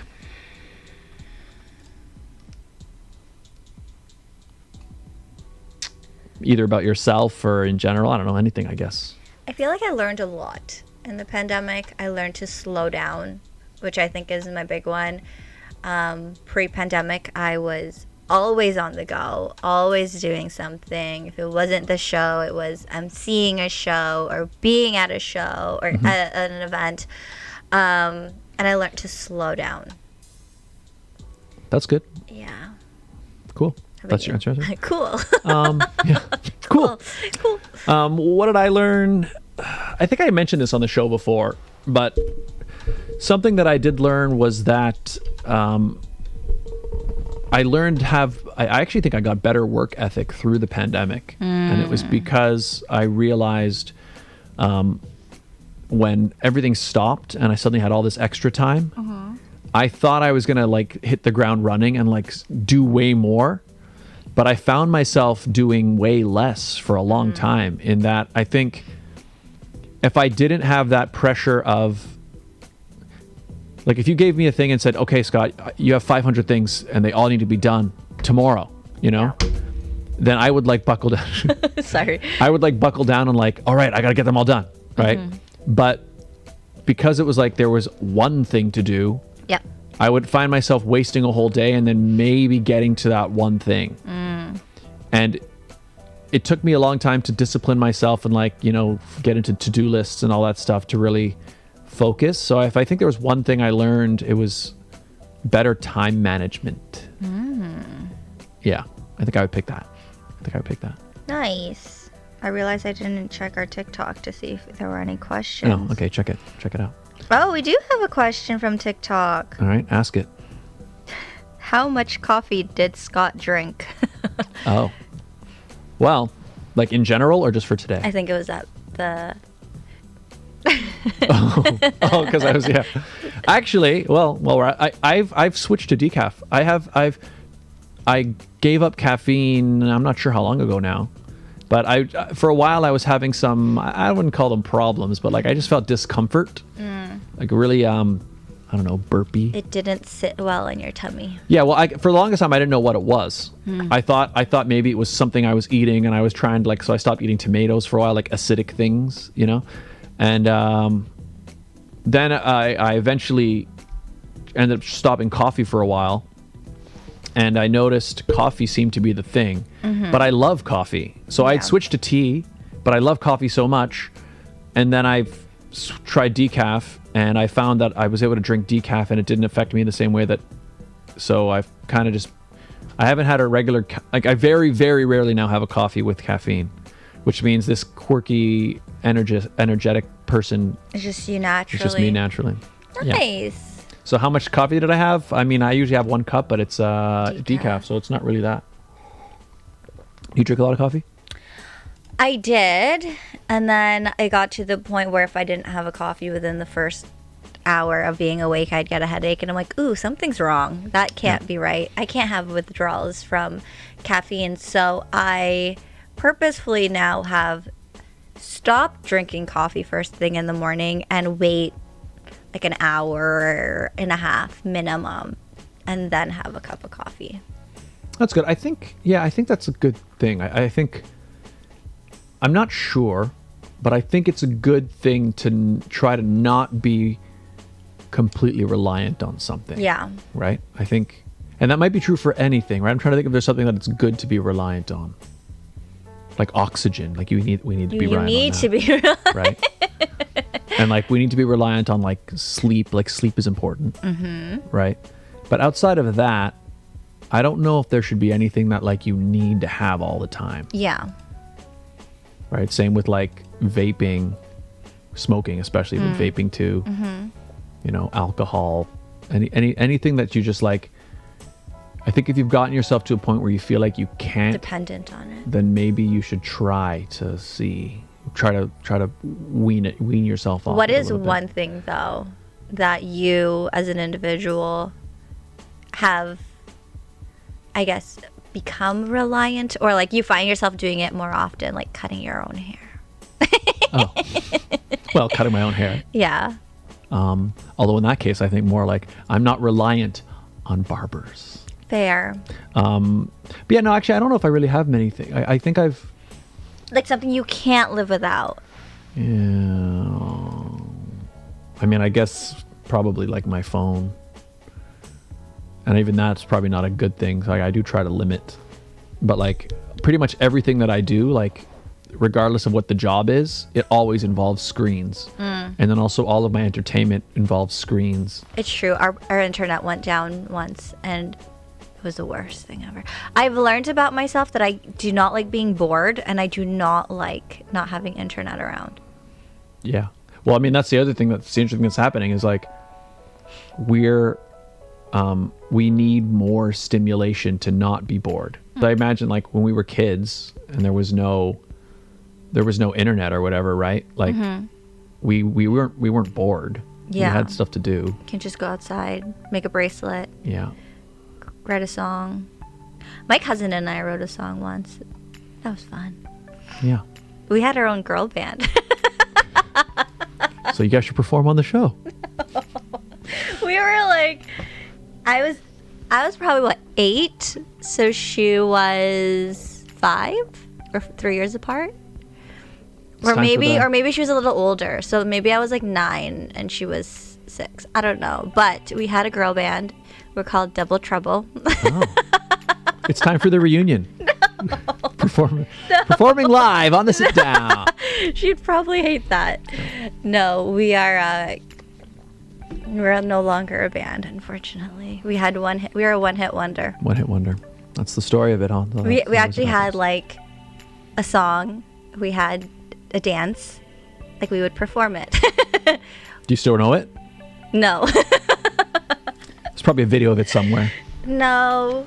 We were those kids that, like, talking about childhood, like we were those kids that would make bracelets and then sell it to our family. Or we were hustlers. That's actually. Cool. Entrepreneurial spirit. Exactly. Like make bracelets. We'd do paintings. I was not the artist compared to her, but we tried. We really tried to hustle our family.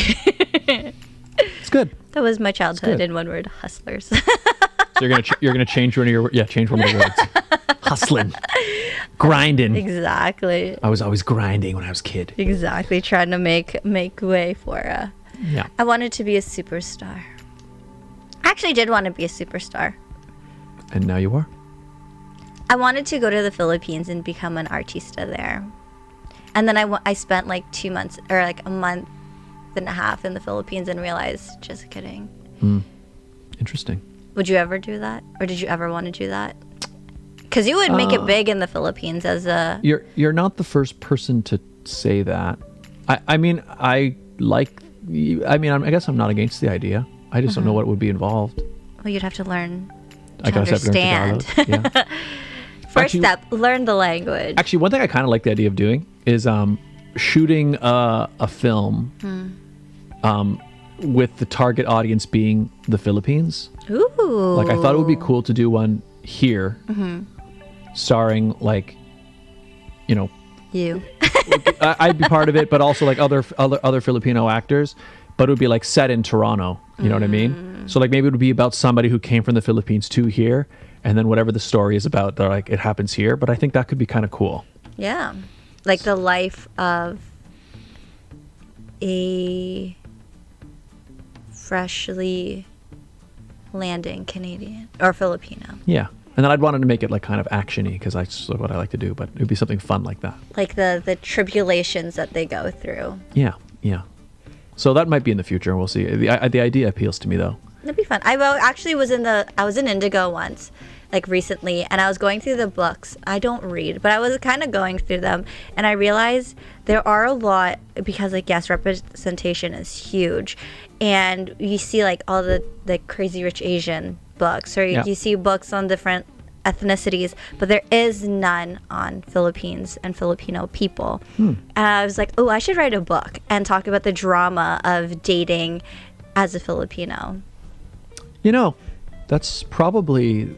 Do not take my idea, ladies and gentlemen, please. But there's probably like that's what could I say? Not a resource, but it's something that's not been really tapped yet. Because you're right, you know, they like teeny bopper books. Yeah, I mean, I guess there was that. What was that movie with Joe Coy? Easter Sunday. Yeah, like that's like the first one I think I ever even heard of. That was. And the sad thing is it was such a great movie, but it only applies to people who are familiar with Filipino culture or have been, like, my husband is not Filipino, but he understood the jokes and the stereotypes, let's say, in that movie. But someone else who has not been invested or has not invested time with Filipinos probably didn't like the movie. And it didn't do well for that reason. I never saw it. I have to watch it. It's like a niche target audience. But Joe Coy is hilarious. I almost swore there for a second. It is freaking hilarious. Yeah, I like him. His live is not the same as what you see on Netflix. Makes sense. Well, I think most comedians, once the Netflix special comes out, they never perform that live again. But he also said in his live that the Filipino titas, like the Filipino aunties who go and watch him, who are expecting the jokes from his Netflix, would probably be very disappointed and maybe turned off by Joe Coy. Is he much dirtier? Makes sense. Like my mom probably would be like, "What the hell?" Where I was like, "Oh my god, that's so funny." So it's more of a he kind of cleans it up for the Netflix audience. I mean, that makes sense. That makes sense. You should watch Easter Sunday. It's good. I will. Well, good Q&A episode. Well, we're not done yet. But I think are we good with all the questions we got? I think we got to most of them. There was one more that Danny asked. Oh, do you want to do it? Yeah, why not? What is your biggest ick about people? Oh yeah, so like a pet peeve? Yeah. Okay, do you have one? What is your biggest pet peeve / ick about people? I have a lot. Okay, pick the most prominent one. Stinky people. Yeah. I cannot stand stinky people. And like, I don't know, there's just something about people who like don't pay attention to their personal hygiene. Yeah. Yeah, I mean that's a big one. Like, we're not wearing masks as often anymore. Yeah. And like, how do you not smell yourself? Like, I'll do that quick, like, nope, that's not me. Yeah, I don't know what happens. How that happens? Is it that a person maybe they don't smell it, they don't know that they do? That's like a turn off. That's an ick. It's like if and I think because I have such a strong nose too. If someone is next to me and I'm like, Another issue, I think, You're musty. one thing that is true is that I think girls have a better sense of smell than guys. I think that is true. I think I heard that somewhere. It's definitely true between me and my girlfriend. Is it true with you and your husband? Does he smell stuff the way you can? I smell things first. So you probably have a better sense of smell. But I don't know if that's just the only thing. I don't know if it's like people that smell funky. Like there's or I'm not throwing hate on like Axe and like Old Spice, but when you overdo it with your cologne, like do you remember in like elementary school when, or maybe high school for you, when like Axe became a thing and everyone was just the spray, No, don't do it. Don't shower in cologne. But you would rather they smell like Axe than smell bad. But then if it's overpowering, yes, there's like a fine line. Do not shower in Axe. Shower at home. Shower. Yeah, but sticking just with the stinky part, like generally we know in general what we have to do to not smell that way, right? It's like regular bathing deodorant. I think for me it's because I also have a sensitive stomach, so like you start to feel sick. Yeah, but so I'm saying, so it's like, is it that some people like maybe if they can't smell themselves, so like they don't think that anybody else can but smell how do you them? not smell yourself? Yeah, I don't know. Like for example, like I've noticed, in fact, I'm not gonna obviously mention anybody, but like I remember, like I've been in workplaces, for example, where I'll be talking with somebody, even could be somebody that I work with all the time. Are you calling me out, Scott? Maybe I sit next to them. Is that why I'm here? Maybe I sit next to them every Sunday at 11 a.m. Is that why I'm sitting across the table? Yeah. No. But or maybe. But no. But so like I remember, like I was talking to this guy and like, I already said he's a guy. But and I just suddenly noticed that there's like a like I don't know, is that sweater not like there's a smell, right? And I started to notice that like kind of almost every time I would kind of see this person, there was and I was like, oh, this person just there's a musk. Yeah, and like I don't know, like maybe he's obviously I assume he was not aware, and maybe he didn't think that anybody could, so I don't know. Anyway, I think it's something that people gotta. But I feel like if you I can smell myself. I know for a fact, like if I were to, being Filipino, if I were to walk out of the house smelling like food, I would know instantly, because your area has changed, or the smell around you has changed. So obviously it's like, whoa, like I smell like food today, like whoops. Or you leave like Korean barbecue and you smell like so it's just like, it's those things that like if I can smell myself, there's no way that you can't. Or maybe they're like quote nose blind, as Fabrice likes to say. I wonder if that's what happens. Well, because like I'll notice, for example, like for example, like so sweaters, like so here I have a sweater here, right? Which you bring every week. I bet you that's a sweater that you're smelling. Yeah, but the thing is, so I don't like I don't wash this sweater like every day. So say I'll wear this, and I have a few sweaters, but say I'll wear this one. When I get home, I might throw this on the back of a chair, right? Let it air out. And then just tomorrow I might wear it again, right? But then let's say I go to like a restaurant that maybe they're doing a lot of deep frying or something, or even if I like go to somebody's house and right, I'll notice like the next day, like I'll smell the sweater, like ooh, that smells like Pensit. Yeah. And so I'm like, okay, well I'm not wearing that one. Yeah. But I don't know if it's something where maybe they're nose blind and they don't realize that that's set in. But that is my biggest ick. There's something about people who stink that just, I can't do it. That's a good one. Or when their perfume or cologne is very strong and I'm like, ooh. So basically, smells in general, just like when they're overpowering in some way. They haven't taken the. Although I'd rather take a person that has a lot of perfume over a person. That smells bad. Depends on the perfume. I think I would say good advice for people is it's something that you should try to get under control. You don't need 3 sprays. Just 1 spritz is fine. Yeah. It's something to keep. People should take their hygiene seriously, I think. What's your ick? I was trying to think. If I had to pick one, I don't know how the best way to word it. Describe it. I think I don't like when people don't know how to like behave like in public, you know, like for example, I don't know, just simple things like Obnoxious people. it can be. It's not even. I'm obnoxious. No, I don't think so. Like it's more like I don't know, like if you're outside. People who are rude. Yeah, rude, or just I don't know, like if let's say you're on the subway and then there's somebody, you know, being really, really loud or like bothering people or just making people, I don't know. I'm trying to think of like very specific examples, but where it's more just like you're making everybody else kind of uncomfortable or like nervous. You know,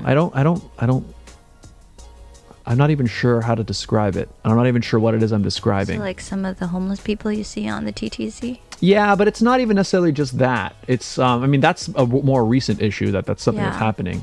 Or like drunk people on the TTC? Yeah, I'm thinking more something like that. Or like, you know, like I remember when I was in high school, I was a drama kid and we were like naturally a loud bunch, right? So I'm kind of accustomed. I was a loud kids, you know, and I'm used to it. But then there are some kids where if they're on the subway, like there's a line between, you know, they're just loud and talking with their friends, and there's another line of like you're kind of disturbance and almost like, I don't know, disrespectful might be the right word, you know. You don't like disrespectful people? I think so. Yeah. You know what's something I've also become more aware of is like, you know, when you're kids and you like see like older people and like, you know, maybe they're walking really slow or they're doing something that you, as a kid, you're all like, what is that? You know what I mean? Like, and as a kid, you don't realize that. But now I think as, you know, you have more, I don't know, perspective. I realize that like life is like really hard, you know, and everybody's going through their own thing and going through their day. And like, you don't know why somebody has that look on their face or why they're, you know. And so I think when somebody is kind of inserting their whatever they've decided they're going to do into the public space and now everybody else has to deal with it. Actually, in fact, maybe this is a better example of it. It's like, for example, now it's very popular for a lot of like content creators to like do pranks and things in the public, you know? And there's like some of them that are kind of wholesome and some of them, right? But there's a lot of them that aren't, right? And they're really like, you know, they get right in somebody's face or like they make people uncomfortable or like and I don't like it, especially when it's somebody who's like, you know, an older person who's not on the internet, not, you know, they're just going through their day. They're trying to go to do whatever they're supposed to do. And then there are these people who are kind of just. So you don't like people disturbing the peace? Yeah, maybe. Fair. And I guess it can take different forms, but it's something that bothers me. That's fair. Yeah, I don't know what to describe that. I don't know what to call that. Peace disturbers. I am a peace disturber. I walk into a room and I'm so loud. Yeah, I guess. But I wouldn't call you my friends in high school. So our high school. I keep bringing high school up today. It was like a figure eight. The layout was a figure eight. Of your what? What was it? High school. Your actual building was a figure eight. It was like the way that it was like. Obviously, doesn't look like a figure eight on the outside, but like the layout. So like the center would be like the main foyer, and then like a roundabout, and then another roundabout, and then upstairs, right? Yeah. So I could be in the main foyer, and then my friends' lockers were in front of the gym, so it'd be on the other side of the or the figure eight, and they knew where I was based on me talking. Just they could be like, oh, where's she? Oh, there she is. Yeah. I can hear her. I mean, I think that's fine. That's not really what I'm. I mean, people say that about me till this day, so I'm easy to spot in a crowd. If it's not because I'm wearing a bright color, it's because I'm just very loud. I don't think that's not really what I'm thinking about. Although I guess maybe it would be more like if we went to the symphony. I wouldn't do that. I wouldn't be. Well, that's that what person. I'm saying. That's why. I agree. Go to like a movie theater and someone's talking. Yeah, that bothers me too. Yeah. Yeah. Disturbing the peace. Yeah, I think that's what it is. I just think it's like maybe when people just don't, you know, they just don't know how to. Or it's like, let's say I'm in a restaurant, and then the person next to me like starts, or not next to me, maybe the table next to me, like they start like watching a loud video on their phone, you know, and it's like, you know, like that's considered, I'm pretty sure in a restaurant you shouldn't be listening to loud music on your phone or something. Or these people, I clearly take the TTC, the people on the TTC who don't care to wear headphones and will blast whatever they're watching or listening to. Annoying. Yeah, it's just like, what is that? Like, why are you, like, I don't know why. What it is maybe is that I don't like the entitlement, this feeling that like you have to make what you're doing everybody else's business. Yeah, like it's, you know, just keep it to yourself. So moral of the story, we don't like smells and noises that disturb the peace. Yeah, and it doesn't have to just be noises, but yeah, I think, I guess maybe what it is I think I like people to be in public in general. Like we should be considerate when you're around other people, you know? I just think if everybody was like that, everything would be a lot better. Yeah, less chaos. Yeah. And that is that. That was that. We answered all the questions. All right, good questions, everybody. Good Q&A episode. I'm not even sure what I was even talking about there, but I think we got to the bottom of it. Yeah. Okay, we have one final segment, Regine. We do. Now, this is a segment that we do at the end of every episode, but this is a special version, and I'll tell you why. Okay, we're going to move Mulder and Scully. By the way, that question from TikTok, just for airtime, was Michael Chan. Oh. Yes. Thanks, Michael. Yes. Friend of the show. He'll be back on soon, actually. I was at Dollarama the other day, and on the shelf they had Regine. Ooh. Now this is the classic Barrel of Monkeys game. However, this is a more modern version. It's different. Yeah. It's well, for starters, the barrel is is a slightly different shape. It's small. Oh no, it's about the same, but there are differences, Regine. Yeah. So the most immediate difference. Oh, here, there you go. There. The monkeys. Yeah, the most immediate difference, Regine. The classic game, or I don't know if it's the game that we always are used to, has 13 monkeys in the box, right? In the barrel. This blue one only has 10. Oh. 10 monkeys. And now open it up, you'll notice the monkeys themselves are different. They're more like 20. Yeah, and look at the hands. Monkeys. Look here, hold them both up to the camera. You'll see that the hands. Oh, shucks. The monkey jumped. I lost the monkey. The hands are also. The hands are also different here. Okay, here, put it up to there. So you can see how the hands on the blue monkey are much more prominent. Oh yeah, look at the details. Yeah. Now I was. The details. Yeah, I tried it the other day. And I found it. Are bigger. Yeah. And also the faces are different. Can I just show them? Because I just noticed. They have a tail. They have little tails, yeah. Those little tails on the back. Yeah. It's pretty cute. So I think we should try this one today, but I don't even know if we should time it or if we should just try. Or do you want to time it or just try like a different, like a 1v1 type situation? This thing's got a butt. Yes. They're so detailed. Yeah, they're pretty good. Sorry, and there's different faces. So in the box, there are 5 different faces, I think. 2, 4, 6, 8. Yeah, I believe there are 5 different faces. Oh, yeah. They actually have different looks and expressions. Oh, my God. Look at this one. Oops. Oh, here. Look at this one. He's like smiling. And then this one's grinning. This one's gummy. Yeah. Boom. See? Interesting. So I was thinking today, because it's a special episode with no guest, that maybe we should try this one. I don't know if we should incorporate this into the regular one. Depends maybe not. on the score. Yeah, that's the thing. Wait, I need to redeem myself. Can I do the red one first? So you actually want to try the red one first? I want to redeem myself. And do you want to count this towards your score? Yeah, well, maybe. Okay, so you can try the redeem yourself. Okay. And then we're going to do a 1v1 with the new ones. And there's also rules in there we can try. Oh, okay. Okay, so everybody, ladies and gentlemen, welcome to a very special edition of the Barrel of Monkeys World Championship.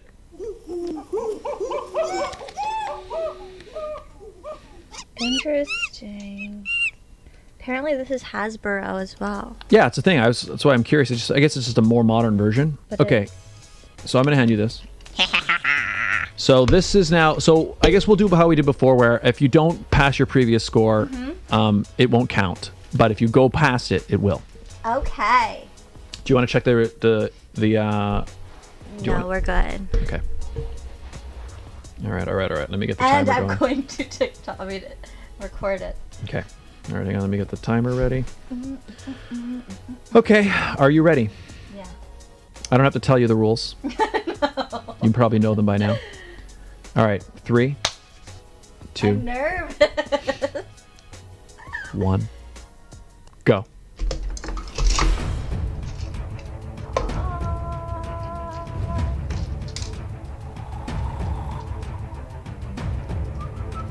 This is the most quiet you'll get, guys. Okay. Yeah. 43 seconds remaining. Ooh, that looks really promising, actually. Get off my jaw. Right there. You did.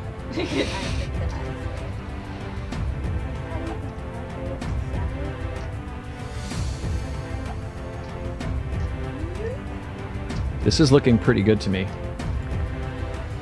20 seconds remaining. Oh, I see what you're doing. I see what you're doing. Okay. Yeah, off the edge of the table. Yeah, all right. 10 seconds.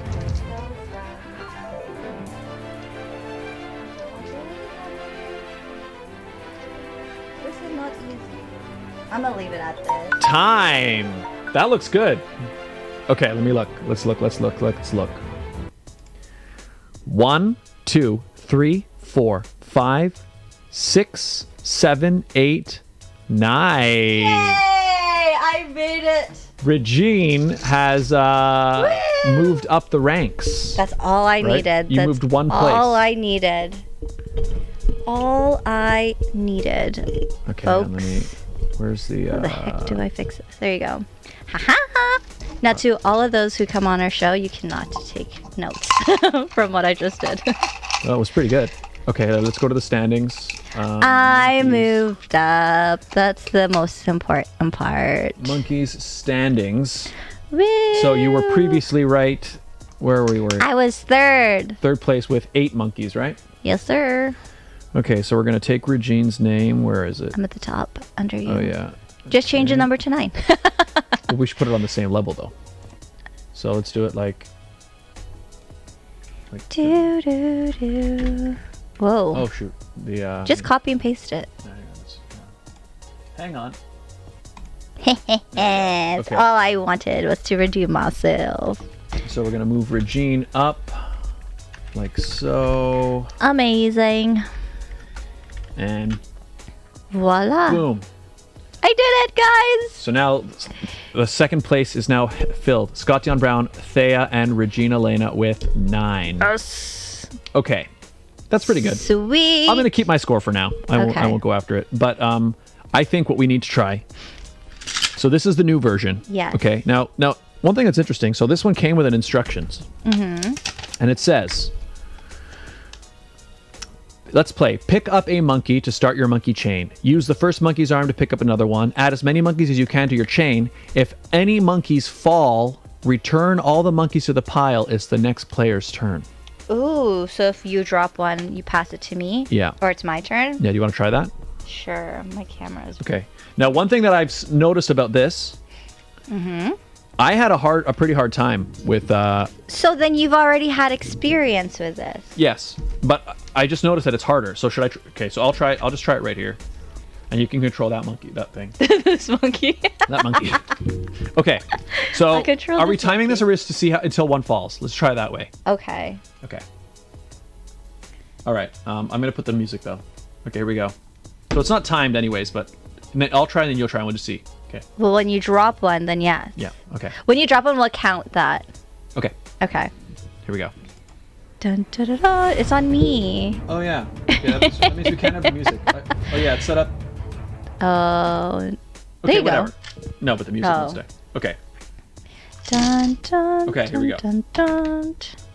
So what I found was, it's a like these hook. Oh, those hands are funky monkeys. Yeah, they hook differently. Now I think this pour is actually pretty good, You copied my pour. but let's see. Folks, he's copying me. But look, it's harder to get in here. It's harder to get in here. Okay. Okay. Okay, so this pour is pretty good. Sure. But watch, Oh. when you get to like, I'm waiting for you to drop one. Ooh. see what I mean? This is a different game. Can you drop one already? It's a different game. Oh. High five. Oh. Oh. Ooh. It's a different game. But you got all of I'm them. doing pretty well, actually, aren't I? So that's the thing. Like, how would we incorporate this into the new one? Is it Maybe something- that would be like a double score. Like instead of one counting as one, it counts as like two. Like, I have no idea how I would even. And also, there's fewer monkeys in the barrel. Yeah, so then it's like a special. And if we have the championship, we're gonna have multiples of these. Do we? These would be like the golden ticket type of thing. We'll have to figure that out. Maybe we should have timed it. I didn't think I was gonna do this well, but Let's time it. but to see, I next don't know time. if there's a way for me to get. Okay, whatever. Let's just try it. I just gotta try. Do do do do do do do do. The monk. Oh, oh, oh! That's not a drop. You just No, I flung didn't it. drop it, You yeah. flung it. You flung it. You're like Salt Bay. Oh, did you get it? You got I it. rule. You know what? This game's so easy. I'm such a good player. Yeah, but like, can you get that last one? Can he get the last one? Without losing a monkey. Mm-mm-mm.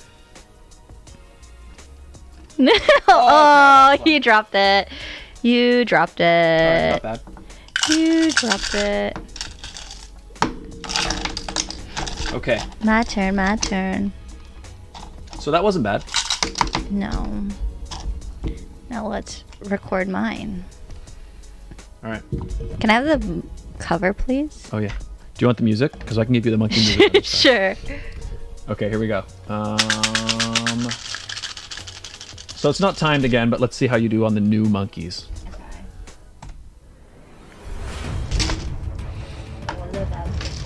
Oh, okay.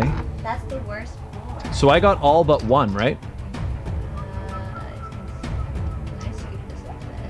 Yeah. I just did. So now you're gonna see now. It's different with. Ooh. The approach is different. I'm not sure which is harder. Now that I think of it. Oh.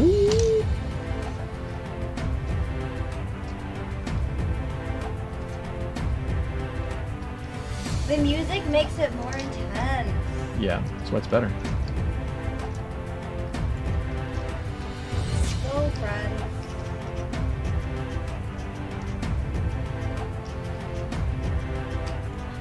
Hang on.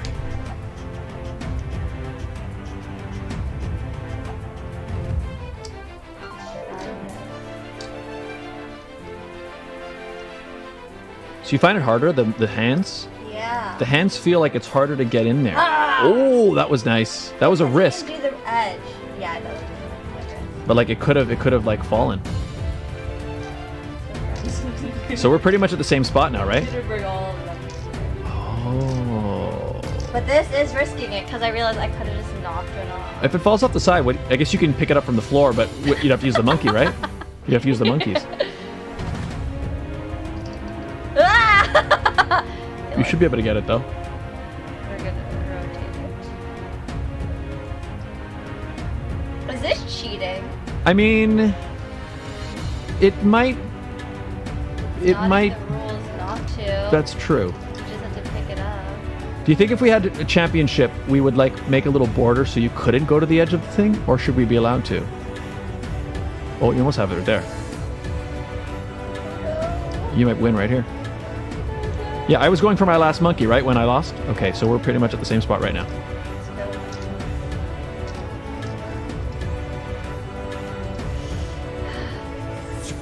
Sweating. Bro! Get your butt. Oh, there's no more music. It'll start again. At least I think it will.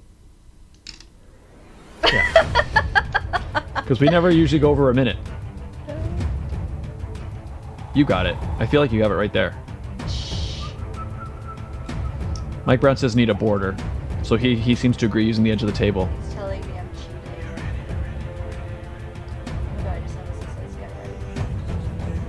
Oh! Let's go, friends. I think you got it.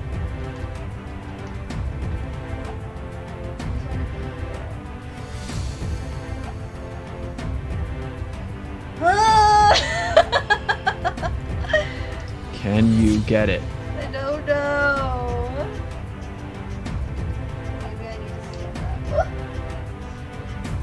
Just gotta make sure that one guy doesn't fall. I'm trying. Oh! Buddy, let's do this. Get away from the wires. Okay. Yeah, the wires are kind of in the way.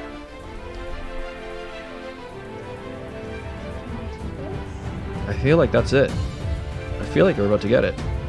Stop jinxing it. I feel like you've won. I'm just nervous about that one monkey. Oh no, I almost lost all of them.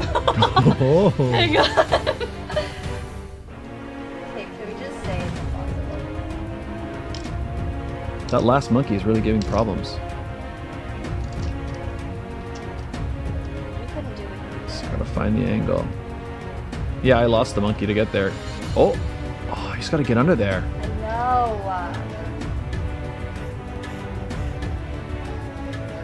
It's not working. We could be here for another That's why hour. you almost have to like take the risk. I don't want to take the risk. I think I might go to that. We're just gonna bring him to the edge.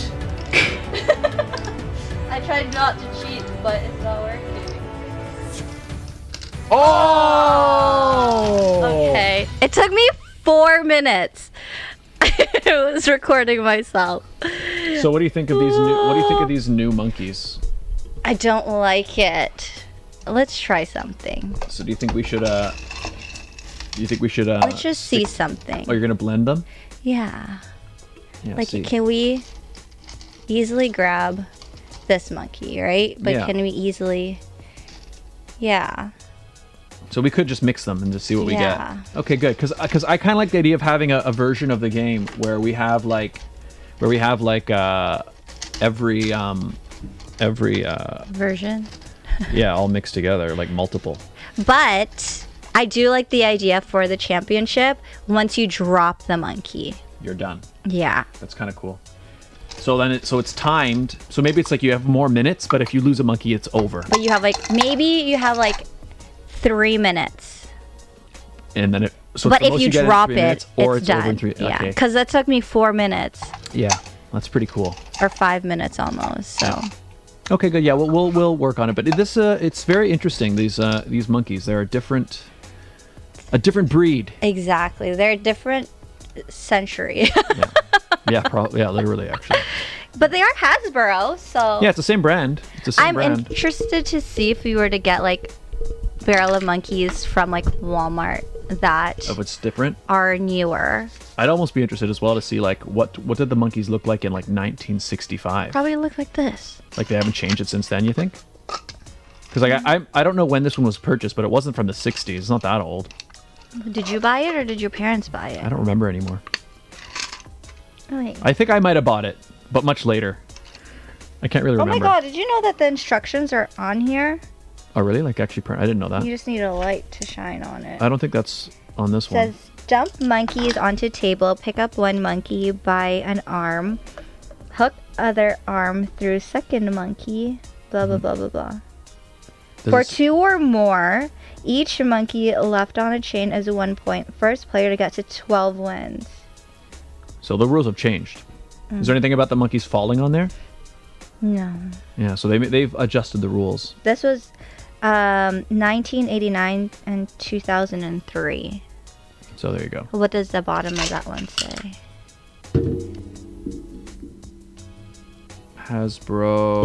Hasbro Can I see? 2012 Hasbro Oh, so All then Rights that's Reserved. newer. Yeah, it's a newer version. Well, there you go. There you go, There you folks. go. Yeah. So lots of things happening. Everybody, that concludes this week's edition of the Barrel of Monkeys World Championship. was a monkey left in here. I think I just put that one in. All right. Well, this was a good episode, Regine.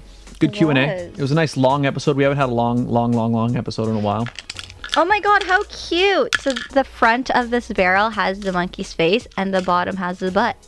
Cute. That one, the old one doesn't, right? No. Just the front. Yeah. And nothing on the bottom.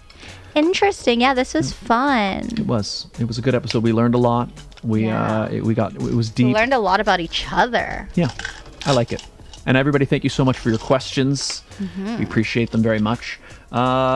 Regine, where can people find you? You all can find me on my YouTube channel for the Pageant Sit Down, where we go live every other week. I believe this week we are going live on Tuesday.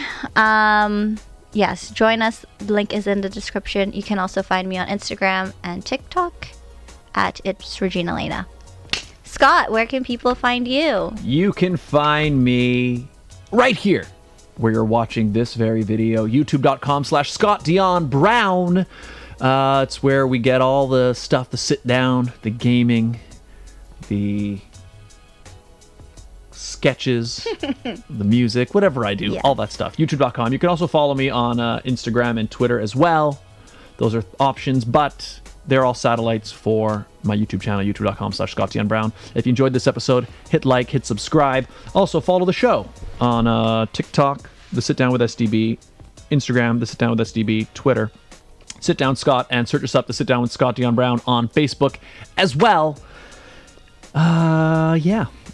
Good episode.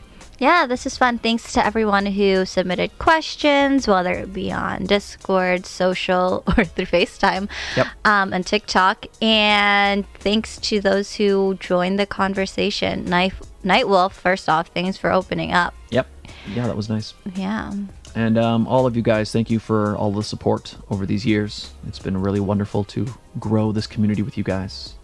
And making it sound like you're ending this channel. And thank you guys. And this was a great. See you never. No kidding. No, I'm happy about it, and more to come. Lots more to come, everybody. Let's get to 300.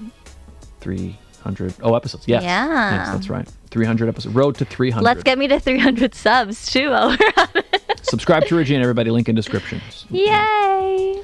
All right. Well, should we sign off, Regine? Yes, we shall. All right. Bye, everybody. Bye. Bye. Bye.